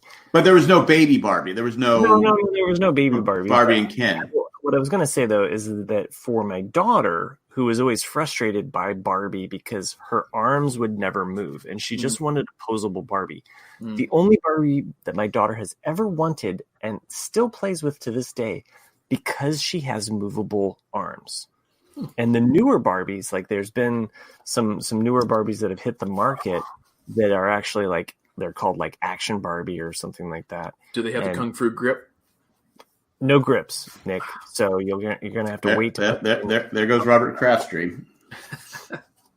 I think Robert Kraft's dreams have already been met, except for losing Brady. That dream has sailed. Sail on, sailor. To Tampa Bay. They're blaming McMichael. They said Brady didn't get along with what's his name? What's the offensive coordinator's name? McDaniels. Mm-hmm. Why wouldn't he get along with McDaniels? Because McDaniels a dick. Power struggle. Yeah, power struggle. Everybody. He's a junior Belichick without the chops. Mm-hmm. I still remember when he went to Denver. And he started off strong and then they finished. Those are great times to be a Charger fan because McDaniels sucked. But yeah, so anyways, that show we're talking about. So I posted a link for you guys here. Actually, the doll is Build Lily is actually the name of the German doll, but it was definitely much more of like a sex symbol from a cartoon. And it was definitely an inappropriate doll for kids. That's for sure. That was way back in the 40s, 50s, right? Maybe it was, but there was like a doll that people would buy. Yeah, I mean, German dungeon porn is still a thing. So yeah, they would buy the doll to let people know that, I don't know. It's weird. Watch the show. But that show is awesome. You should check it out because they cover Barbie. They covered Transformers, which is an incredible episode. They covered Star Wars, which was amazing. To see what a shit show it was to create toys for Star Wars, and how everything in that industry was recycled. I had some Apollo toys. Oh yeah, it's cool. The one thing that I will say about the Star Wars, not to get too Owen and Bruce here. By the way, put people to sleep. By the way, Nick and I recorded a really great episode of Owen and Bruce with Jay and Colleen. I don't know if Jack's heard about those two podcasters, but it was really funny, really great. You lost me, Jay and Colleen. I stopped listening. Heard a lot about like the end of Clone Wars, but we cover a lot about just Star Wars in general. Definitely worth it. What I was going to say though is probably inconsequential at this point, so I'll just let. Oh, come on. Thank you, Will, for giving us the heads up on that. It was a good. The Star Wars episode touches on what Kenner would have done with the series after Star Wars ended, and they show some really cool prototypes of like what they had in mind about post Return of the Jedi. There's some really cool like toys that like a AT-AT with a gun turret on the back of it, and Tarkin would have came back as a villain. Like they had some stuff in mind because they saw the writing on the wall. So. Well, it does make you curious. If two things hadn't happened with Lucas, like if he hadn't gotten a divorce and he hadn't been kicked out of the directors and screenwriters guilds, because that's basically what made him go, okay, we're stopping at 3 movies. And just why do you get kicked out? Because he put, how like Star Wars is the only film to start off with just a long time ago in a galaxy far away. There's no credits. There's no credits. At that point, it was basically by law, by the guilds, that you had to put the lead actors' names first, producers' names, all the directors' names, all that stuff first before the film started. But Lucas wanted it to be like that. He wanted it just to be like, a long time ago to start the movie. And basically, he was told that he had to do that, and he refused, so he got kicked out of the guild for that. I understand that's probably in the actors, but I like it that way. Yeah. It's an artistic choice. Yeah. Yeah. But I understand that the actors have, they probably fought for it and have but to me, fuck that shit. I know, and again, not to get too Owen and Bruce here, but basically it's just Jack here that doesn't understand anything that I'm going to say next. But that's the whole podcast. Yeah. You know how like on Rebels, Chris and Nick, you've mentioned how it starts off like the entire Rebels series, and I'm not spoiling anything for anybody that watches this, but basically the first two, I'll just mute Jack because he doesn't really give a shit. The first two episodes start off, and you mentioned this before, that he's basically Aladdin. Yeah. Aladdin. He's basically Aladdin. So my kids were watching Aladdin when I came home from work today. And my daughter was watching Aladdin too. The live version? No shit, today. Oh no, the cartoon. Okay. They were watching the live version, which my son had never seen the live, like either version. My daughter had seen the cartoon. But they're watching the live version. And so they finish it, and I asked them, "Hey, did Aladdin remind you of anybody from Star Wars?" Just that was my simple question. Mm-hmm. My son's answer, "Yeah, he reminded me of Han Solo in the Solo movie." And I was like, "Huh." And he was like, "Yeah, because he had to steal for everything to get by in life." And I was like, "Oh, yeah, I guess I wouldn't have put that together." But I thought that was an interesting connection that he made. So maybe Chris and Nick and our listeners really don't give a shit about what I just said, but there you go. No, that's interesting. Kids say the darndest things. They do. They bring. Okay, Jack, you can join us now. No, go on without me. What a dick. I just thought the other guys wouldn't be interested about, because we've talked about this. We've talked about. Hey, I'm not questioning anybody, but I wasn't the only one falling asleep. But go ahead. Josh McDaniels. Good I bring you back?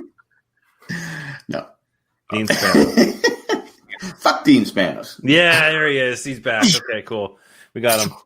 I started watching I finally started watching the final season of Ballers, and he's buying the Kansas City Chiefs. I was like, "Why'd you buy the fucking Chargers, you dickhead?" It's like it happened I'm about like a year behind, but he's trying to buy the Kansas City Chiefs. I'm like going, "Dickhead, buy the fucking Chargers. Move back to San Diego." Anyway, fuck off. But go ahead. Who buys the Chiefs? I mean, I know they did good this year, but really, well, they said that the Hunt family wanted to sell because of the Tyreek Hill incident. That they were tired of it. Oh, now he leaves. The chefs, great googly moogly. It's one of the best commercials ever. Snickers. You remember that? Yep. If you had a rough day, like the guy who's painting the end zone, painted chefs. Great googly moogly, and you Snickers. Snickers satisfies me. Do you guys see they brought back the "What's Up" commercial? I heard about it. I did not. 21 years later, because it makes sense. Because holy shit, that's 21 years ago. 99. Is it the same guys? Same guys, yeah. But how it was basically they were all in their homes though, just on the phone going, This was the same thing, except now they're like, "Hey man, what are you doing?"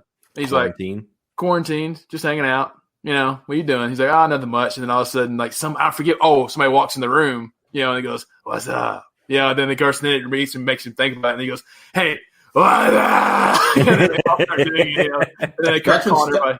That's when Super Bowl commercials were great. Oh yeah. Yeah. That was a good one. With the the other one was with the Corona commercial with the two frogs. That was Budweiser. Budweiser did the frog. Was it?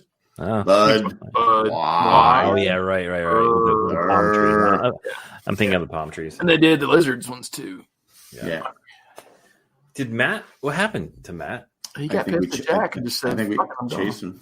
You may forget he's been drinking. He probably had to go pee. That's true. He might have gone and pissed. What's on his? Does he have a bomb? Is he making a bomb back there? There he is. Yeah. Well, he's in his basement.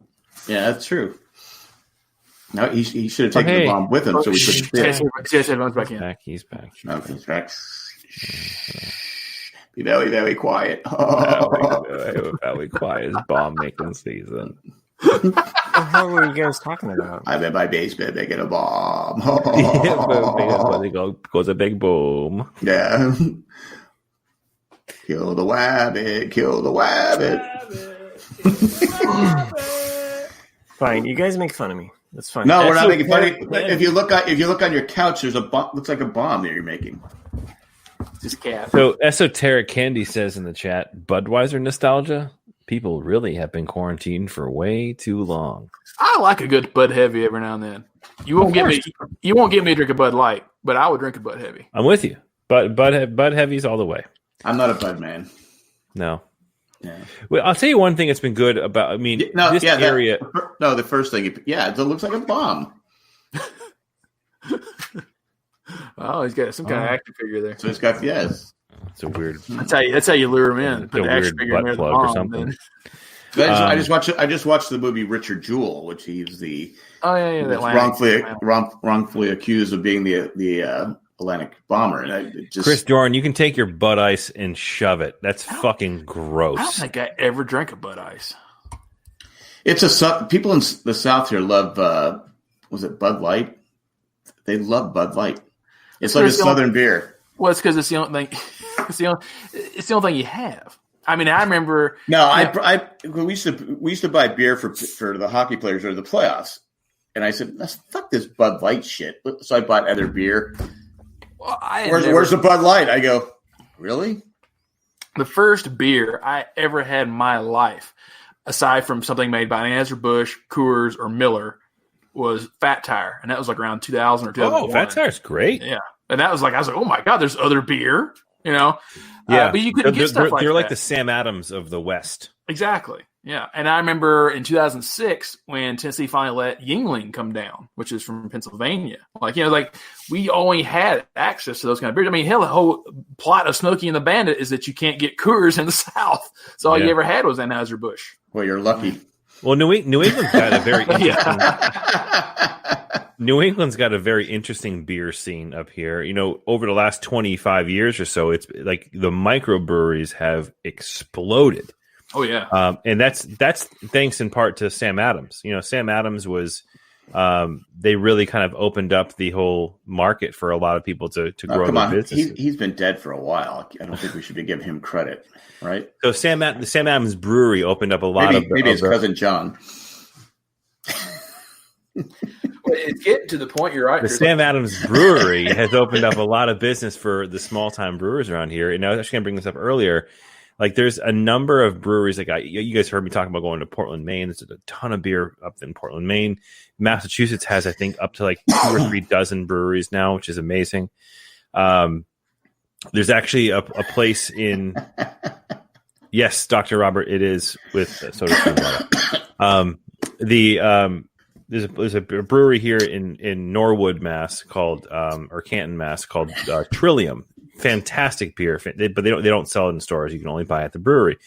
But they actually just started because of the quarantines, and they're now actually doing what they call Trillivery. It's like their Trillium delivery, and they set up different sections of the state have different days for delivery, which is actually kind of cool. So people who can't go to the brewery to get their beers, they're actually bringing them out to your house now, which is awesome. Yeah, I think, I know at least that's what I've been hearing about, because the microbrews are such, in the last 10 years or more, have been blowing up all over the country. And I know that all the major ones are kind of feeling threatened, but you're almost saturating the market in a lot of ways because, oh, I see Matt now, what you're doing. The gin has hit him. Just in Fort Collins, the city alone, not the county, just the city, we have like 33 or 34 breweries just in this little town, and so you kind of go, well, I like this one, and that's about it. And eat your pita chips.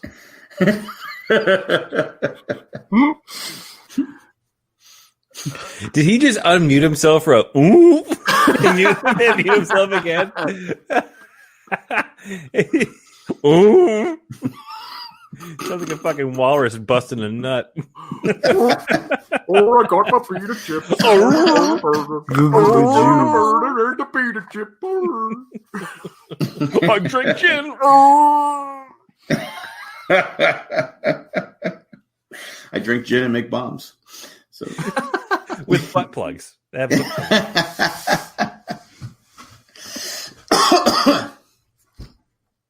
Anyway, I'm not talking, Matt. Don't look at me. I was trying to eat some food because I left to go to the bathroom. And I realized, who called it? Did you call it? It wasn't me. That wasn't me. Yeah. I see. He's been drinking. He had to go to the bathroom. Yeah, and so I went to the bathroom and I realized, oh shit, I'm kind of drunk.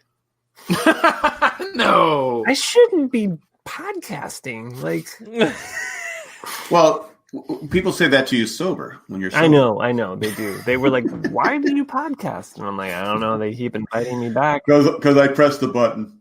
I'm the only one that starts the show, so I guess I'm a Desmond of this podcast. There was two or three qualifications when I became a podcaster. They were like, can you push the button? Do you know who the fuck Donovan is? And I can't remember what the third one was, but it was really good. Can you get high on cold medicine and fuck up a whole podcast? Done.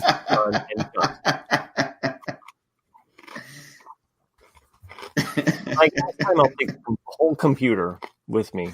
So can't wait for that. Stop coughing and getting the COVID on me. I'm sorry. My well, okay. it's over here because they lifted the stay at home on May 8th. So everyone here in North Carolina thinks, well, everything's cured. Everything's good. We're at Target. I'd say at least 50% of the people did not have masks, and nobody was. Tax rate's going to go up soon, and everybody was on top. It's like, okay, hey, you're at least be a foot away from me. You know, it's weird though, like because we had two conflicting reports the other day, maybe 3 or 4 days ago, whereas in the World Health Organization said that it's not really relevant if people wear masks or not. If they're young and healthy, it's okay. And then CDC was like, everyone should now start wearing masks. And they're like, well, who do I believe? I don't know. Because they're all just going with whatever makes them happy. Okay, here's the thing, though. If somebody has it and you have a mask on, you're less likely to catch it. Yeah. If you have it and you have a mask on, you're less likely to spread it. Exactly. Which I'm trying to do. So in general, I think it's still good, proper etiquette to wear the mask. I enjoy the fact that when I go into Costco, everybody's wearing masks, and I feel somewhat secure in the fact that I'm protected. Esoteric Candy brings up I think the strongest point of all this, and this is the thing that so many fucking people you see in the news who are doing anti-stay-at-home protests and all this bullshit that just don't fucking get. I don't understand why, but is that you can be a carrier, be asymptomatic, and literally fucking kill thousands of people from walking through a Walmart. Yeah. I mean, think about it. You're a young person. You think you're healthy. You're okay. You cough onto something, or you don't even cough. Like it just somehow like some spittle comes out. You sneeze or whatever. It's on your cart. The next person that touches it gets it because, by the way, it stays on plastic a lot longer and also metal. The next person comes in, they're not wearing a mask because, oh, hey, by the way, the CDC, the World Health Organization, or by the way, the coronavirus team has been disbanded. We all think it's all over. The next person comes in, uses the cart, and there are an 80-year-old. And they tell two friends. Or they're buying groceries for their 80-year-old mother-in-law or grandmother, or whatever, and they take it home. What about grandpa? Can't buy groceries for grandpa? Okay, grandpa too, because by the way, men are more likely to die. Men, if you have diabetes, heart conditions, and what's the other factor that I'm forgetting about?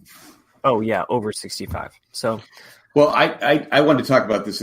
Being from San Diego, I didn't actually live in San Diego before I moved out here. I lived in San Diego County, I lived in Santee, which if you think of Santee for a second. Twice in the last week, you had a guy wearing a Klansman hood. Oh, yeah, I saw that. And another guy was wearing a mask that had the swastika. I said, come on, people. Like, honest to God, like that's where I came from before. That's how I'm gonna go. Like that's how I'm gonna go. Like, I'm gonna see one of these ass hats somewhere, and I will not be able to hold back. I will say this. I mentioned it on the political overflow page or whatever. My grandfather fought in World War II. My great uncle was a prisoner of war for the Germans. Both fought for this country in World War II against Nazis. These people wearing Nazi symbols and swastikas and sporting it like it's like some kind of cool white fascist bullshit kind of thing. Fuck you. Fuck what you stand for. Get the fuck away from me. I think the guy that wore the swastika, I think he got arrested. It just pisses me off because it's like you don't understand what an entire generation fought and stood for, and here we are back fighting these same fucking assholes, and they think that it's okay or it's I just sorry I have a strong suspicion that I don't think anybody who supports that way of life is a subscriber. Probably. And if you are, fuck off, delete us. I just get with the program, so it's just not cool. So I agree with Band Matt of Brothers on this as one. Randy just did. I believe it was Randy that had mentioned that he just finished Band of Brothers last week. Oh, he just finished it for the first time? Yes, he had mentioned that when you weren't here. So, Where was I? You were busy doing your Survivor thing. Oh, last week. I'm like, where did I go today? I'm like, you said Survivor is more important than World War II, and that's why we're in the boat that we're in right now. Well, I got to do what I got to do. Anyway, Randy says Bob was great and humbling first time. So yes, because the nickname for Santee is Clanty. Oh, so but anyway, I don't remember being around people like that when I lived out there. But by the way, if you are looking at the statistics online for all of the different states in the union, and you're like, oh well, these states aren't doing that bad. Well, you know why? It's because they're spread out and they're living in small cities. When you look at some place like Colorado, Wyoming, Montana, New Hampshire, think about the terrain. Even Kentucky, like Kentucky versus Indiana. I know there's some Kentuckians out there that might be thinking, "Oh, it's not so bad. Why is Indiana? Why is Indiana's numbers so high, so much higher than Kentucky?" It's because we live closer fucking together up here. So we don't have hills and mountains to separate us, and we're not like divided into small cities. So new news here. So the guy who wore the Ku Klux Klan hood in San Diego store this month will not be charged with anything. What would he be charged with? Being a dick. I mean, he's being a dick. Well, the store asked him to remove it, and he removed it as he got in line. And he looks like a fucking piece of shit, too. Yeah. It's like, sorry, your camouflage shirt doesn't hide the fact that you're fucking 400 pounds. Why is Nick telling me to shut up? That was a while ago. All right. Fair enough. I haven't been on the private chat in a while. Let's see. Well, Grandma is loaded. Okay, shut up, Matt.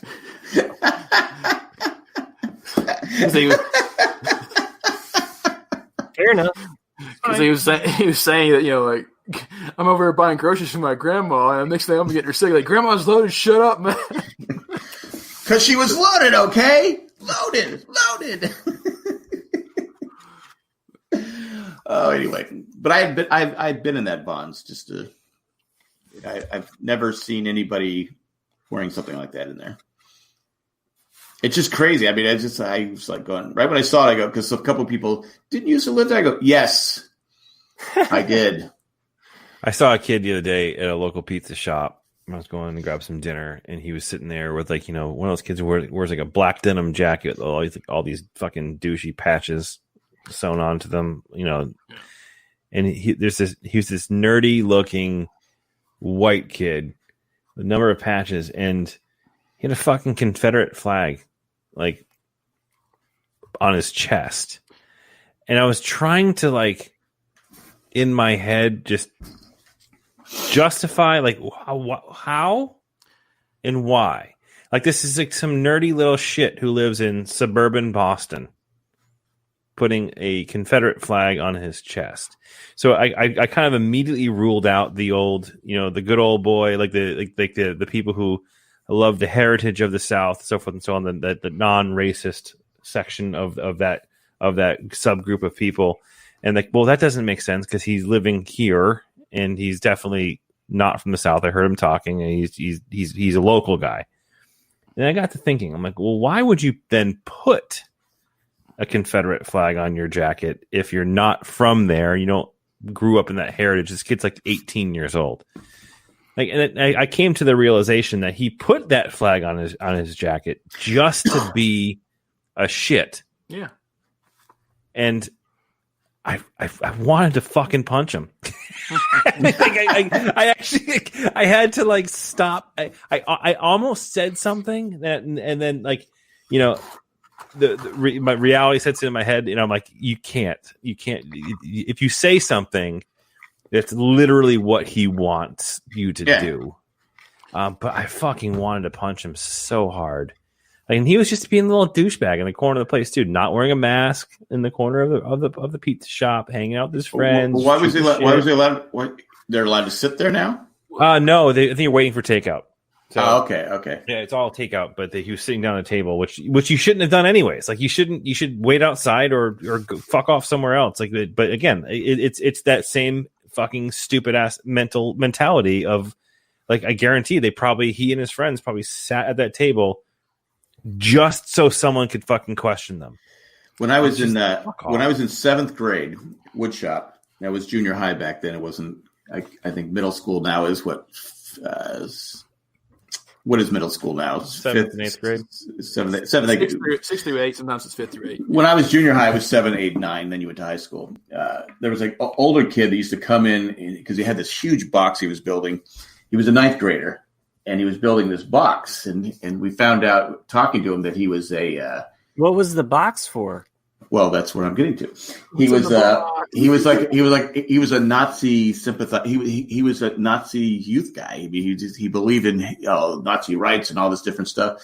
So we started giving him crap. They was building the box. It was a big coffin for Hitler. And we used to rag on this guy all the fucking time. But did you sing that 80s song? I'm living in a box. I'm living in a cardboard box. No, but Right. It was he would get so pissed at us, and we just every day. I looked forward going in there every day just to give him a hard time. Because he was. I go. Come on, dude. Really? I was in 7th grade. I was 13. Yeah. I often give kids the benefit of the doubt just from being ignorant or doing stuff like Chris is saying, just to be a stupid kid trying to look cool, even though you're being a fucking idiot. Because I remember I knew nothing about World War II, when I was a kid. And the only thing I knew about World War II is watching things like Kelly's Heroes, which really don't depict Germans as bad people. They're just the enemy, And I remember drawing an SS on the chalkboard, before class started, I didn't know what SS was. I just saw it on the collar. I was like, that looks like a cool symbol. Because you remember those weird S's we used to draw when we were kids, guys? That's part of that too. You do that, and I probably was drawing that actually, and just didn't finish it or something. And I remember the teacher coming in going Nick, you need to erase that SS. And I was like, okay. I didn't think anything about it. I didn't know what it was. Yeah. And I learned later in life what it was. But yeah. It's still one of those memories that haunted me. Oh, those are awesome. Yeah, like that. But I remember thinking now, God, if I would have been in today's world, I probably would have been suspended or even worse. Yeah. And I had no idea what it meant. So sometimes when I see a 12-year-old or a 14-year-old kid doing something stupid, I kind of go, oh, they'll learn. Or someone will let Chris, a grown man, will come and punch him in the face. I wanted to so badly. Mike says when Jack was in 7th grade, they built boxes for the Civil War. The difference, though, Nick, with this kid, my particular story is that he was of the old enough age to know. Mm. And he was of the old enough age and young enough age to not have any fucking part of the heritage of the South. Right. Was his dad or mom from the South? No. Probably not. Yeah, I'm just trying to throw it. I'm not saying, I'm not justifying. I'm just trying to say, why would he do? Why other than being a dick? No, that's my point. Here's the thing: who cares? Who cares about the South? Except for Nick. Yeah. Sorry. Yeah. But I mean, like, the Civil War. And a third of our country. But, Yeah. Probably a third of our listeners. Okay, yeah, but I care about the South. No, I'm talking about the South in regards to the Civil War, not the South as far as like an entire clan of people. If we want to bag on Florida, that's okay. I don't think anyone has a problem with that. Yeah, Florida kind of sucks. Florida's not really the South, culturally.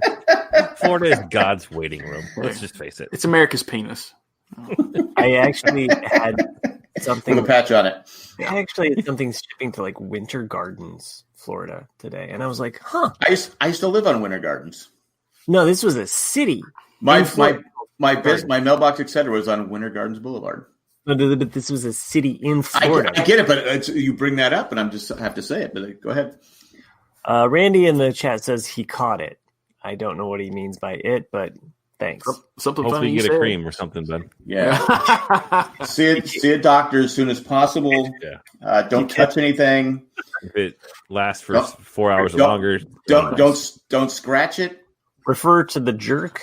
I know what you mean though, Chris, about seeing some symbols though, because like growing up, I never thought anything about the Confederate flag in the South because you saw them all the time. But like here the other day, I was getting lunch in the truck, and some redneck in a truck had a big one flying off the back of his truck, and I remember just stopping and going like, "What does it mean? What does it mean for you? Does this mean that you are?" Yeah, because I don't get it. Like I don't get it. If you're not from the South, I don't get it at all. I don't get it one bit. Well, and here's what it is. Now in the South, I don't really. If I mean, the truth of the matter is the majority, and there's towns and communities out here that are significantly like Republican, conservative dominant towns and cities in this area, and a lot of them utilize that flag or the Trump flags just to get a rise out of people because they have this mentality they've always had. This mentality is not new. It's not a mentality that has just arisen because there's a shit brick who is running this country right now, but it's a mentality they've always had and have not had a voice to share it, but now they do because it's something that is heard every day. It's something that's seen every day. It's something that is essentially promoted, right? And these people are now just speaking their minds, and unfortunately, it's really uncovered the ugly underbelly of our society right now. It sucks. It's just plain and simple. It sucks. People are doing it to be assholes and to share their beliefs that they've been hiding for a long time or have not been able to speak about for a long time. White supremacy is not an excuse or a political belief. So, I don't. White supremacy should not hijack our politics. And I feel like it has. And I want to make a point of clarification, too. So I've mentioned the stories about the Confederate flag. The Confederate flag means something to different things to different people, right? And we've talked about this on the show before. There are many, many people who view the Confederate flag as a heritage thing. And I get that. I understand it. But it's it's been turned into a weaponized symbol now. Is a way to stand against progress, a way to stand against equality in many, many places, which I can only imagine people who are driving a truck around fucking Colorado are aligned with. You don't need to tell me I'm politically correct. Well, I remember that's the thing. And Mike and I talked about this once in depth about the flag, and how I told him I wasn't really offended by it because I understand the whole heritage bit. I don't wave it. I don't really care anything about it, but I get why some people do because it's like, do you get offended by, Irish people waving the Irish flag on St. Patrick's Day? Do you get offended by Mexicans, waving it on Cinco de Mayo? I was like, it's kind of a pride of their region, and then like Mike made a very, very good point to me, which Wait, hold on a second. Mike did? Yeah. Mike's a pretty smart guy. Okay. All right. But he was like, yeah, I get that. I get that. He goes, but it's not just a symbol of Southern, a Southern region culturally. It's white Southern, history. And I was like, yeah, you're right. Cause it alienates, it's not just a cultural flag. And I was like, that's a very, very good point. and so I've kind of thought about like in that context from that point on, because I always kind of like the Bonnie Blue flag a little bit more, which is a blue flag with a white star, because that's actually about states' rights. That's what that flag's about. It's not about, it wasn't about the war. It wasn't about the race, and then the 1960s is where that flag really changed its meaning, because they were waving it to be, one, anti-civil rights, and then two, because they felt once again that the U.S. government was trying to push what their ideas were on the South again. But, it's kind of the bad hill to die on. But, if you want to get into history, I can talk all day, but it's weird. But well, no, I think you're muted, Chris. It comes back to Chris's main point, like you said, the guy I said in Colorado. That right now. Okay. Yes, I would love to talk more about this with you. It's put up, people where they, like in Colorado, they're doing it to get a reaction. Yeah, exactly. Yeah. Not that they're not proud of it. I disagree with you on that, Jack, slightly. I think it's more than that. I think it's the reaction part is part of it, but I actually really truly feel that a lot of these people who are doing these types of things, who are using this flag to get a reaction or to, they're unifying their actual thought process and their actual feelings on a lot of these issues. I feel like they because of today's climate, and a lot of that has to do with all the rallies that you see, the all the publicity that the Trump supporters get. And I'm not trying to say every Trump supporter falls into this bucket either. So I'm just, toting my line here really quick, very carefully. But it has literally removed any barriers that these folks who've had these deep down feelings about racism. To be honest with you, you're saying they don't have to wear their hood. That's exactly right. They can. It's almost as if they have like a safety cushion because of the administration we have now. It's almost an acceptable thing in their eyes to represent this type of belief publicly. It's like it's something that they've held it down. They've covered up their actual true feelings for political correctness or whatever they want to call it. But there's an actual thought process with these folks and belief in these folks that they feel like, and as Randy actually says in the chat, the green light's been given, because it's definitely a much more of a commonplace thing now that they're, and the quote I made before is that this has actually kind of uncovered the really gross underbelly of our society, people who live in our country. It leads to people feeling justified to be able to kill, someone like Ahmaud Arbery. Done. And what happened there was just horrible. So and I mentioned this before the chat, that was plain murder. I mean, it was, and the thing is, you see the pictures that the cop was at a fucking Klan meeting. They had a photo of him at a Klan meeting. I'm not trying to make this a whole thing about this, but the cop, yeah, the retired cop. Okay. I was like, I didn't. Okay. Took me a minute too. Here's the crazier part about that. I'm sorry. I know we're at 2 hours. We should probably be wrapping this up. But like the crazier part about that whole situation with that fucking terrible murder is the environment in which it happened is still shitty, right? Because those two guys did not get arrested because the cops saw the video. Those two guys got arrested because we saw the video. Right. And the fact that is the case tells you how fucked up it is in certain areas of the country. Yeah. Well, it's almost, I put on one of the chats, Facebook chat, is that it was almost like Trayvon Martin. Zimmerman was told to stay in the car, told the 911 operator, stay in the car, let the police handle it. He decided to get out. Trayvon said, his first reaction, and then he dies, and then he gets off. Yeah. And these guys call the police, let the police handle it. The guy wasn't doing anything anyway. They have a video of him looking inside a house that's under construction. Well, I'll be honest with you, if I see a house under construction, I'm probably going to go and look at it too. I looked in houses under construction. I've fucking done that 100 times. When I was 12 years old, that is what I did. I explored shit. I got into trouble.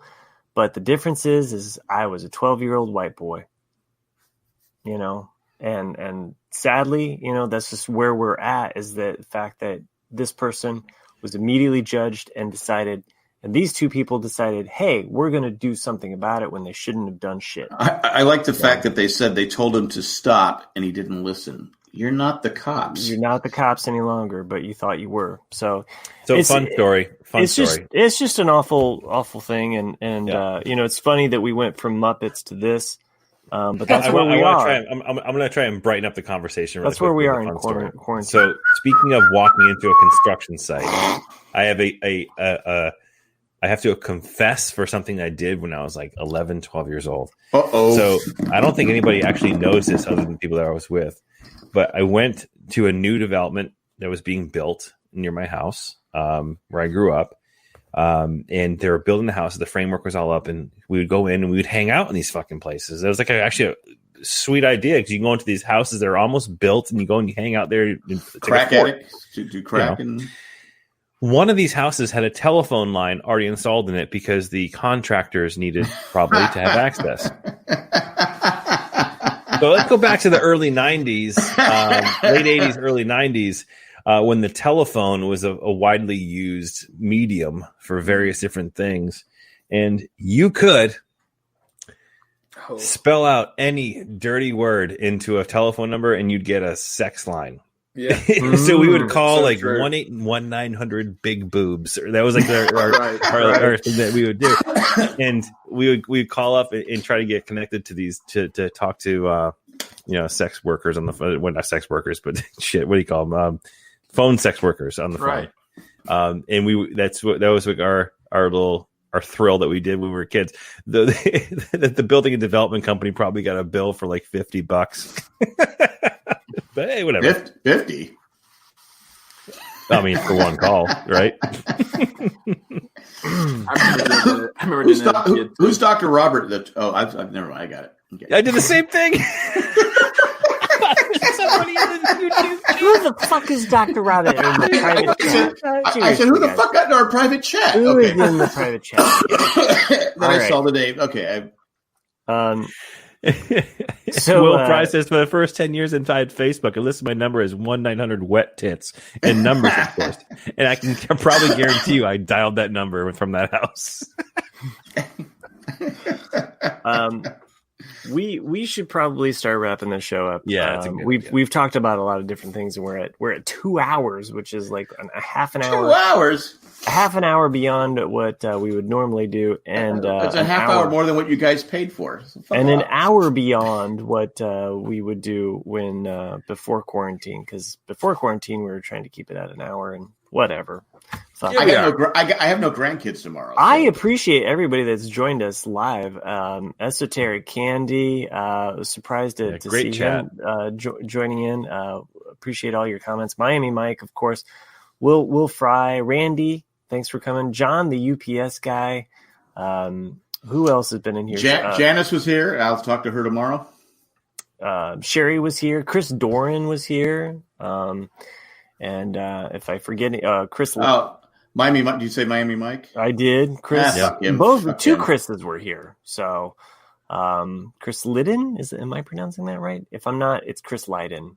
So I apologize for fucking. I think Sherry was in here at one point too. Sherry was here. He thanked Sherry. I did. So, but thank you everyone for Randy. Did you thank Randy? I did. Of course, I thanked Randy. So, but anyway, I want to get to the end of the show because I feel is there an end? Is this the end? Oh, you got to get back to making that bomb, right? I'm not making a bomb. Those are just like, oh, by the way, I got a new TV, and so this was all of the extra parts of stuff. Oh, says the bomb maker. Mm-hmm. It had parts. I wasn't even going to talk about this. I feel like I shouldn't really brag about my new TV right now here at the end of the show. But it was one of those purchases where I was just like, I had told my wife I was going to Costco. I was like, well, get a TV. She knew I was getting a TV, but I was like, I'd priced it out on Amazon and I priced it out. And I was just like, well, I just want to go to Costco and see how much that costs. And I get there and I'm like, well, they don't have the one that I wanted, which was a 43 inch, but the 50 inch was only like $30 more. And I'm like, but it's only $30 more. I might as well drop the bomb on me. They're out of the 43, so I might as well get the 50. And I brought it home for Mother's Day, so I feel like that was a win-win. Because that's what she wanted for Mother's Day? No. We didn't even get to all the fun Mother's Day stuff. No, that was not her Mother's Day gift. Sex was the Mother's Day gift. That's the gift that keeps on. So she was happy to get the TV. No. That we did other stuff. So I was using an office joke, a poor Pam and Roy office joke, but remember, you can't play it very long. Yeah, that's right, Chris. Anyway, let me get into this point. That would be like, oh man, I'm hearing that song in my head again. If you were not like me and you were Randy says you buy her a double oven. That's the way to go. If you were not like me and you were like thinking like, hey, I should just buy this TV on Amazon.com/JanJack. You should go there and buy the TV. I got a Roku TV, which is pretty cool. It feels weird to spend that much money on a TV. It wasn't that much, but still, it's just. Are you arguing with? For someone who's trying to close out the show, you're digging it. You're awful. I know. Okay, shut the fuck up. It was kind of expected to buy a TV, but motherfucker. All right.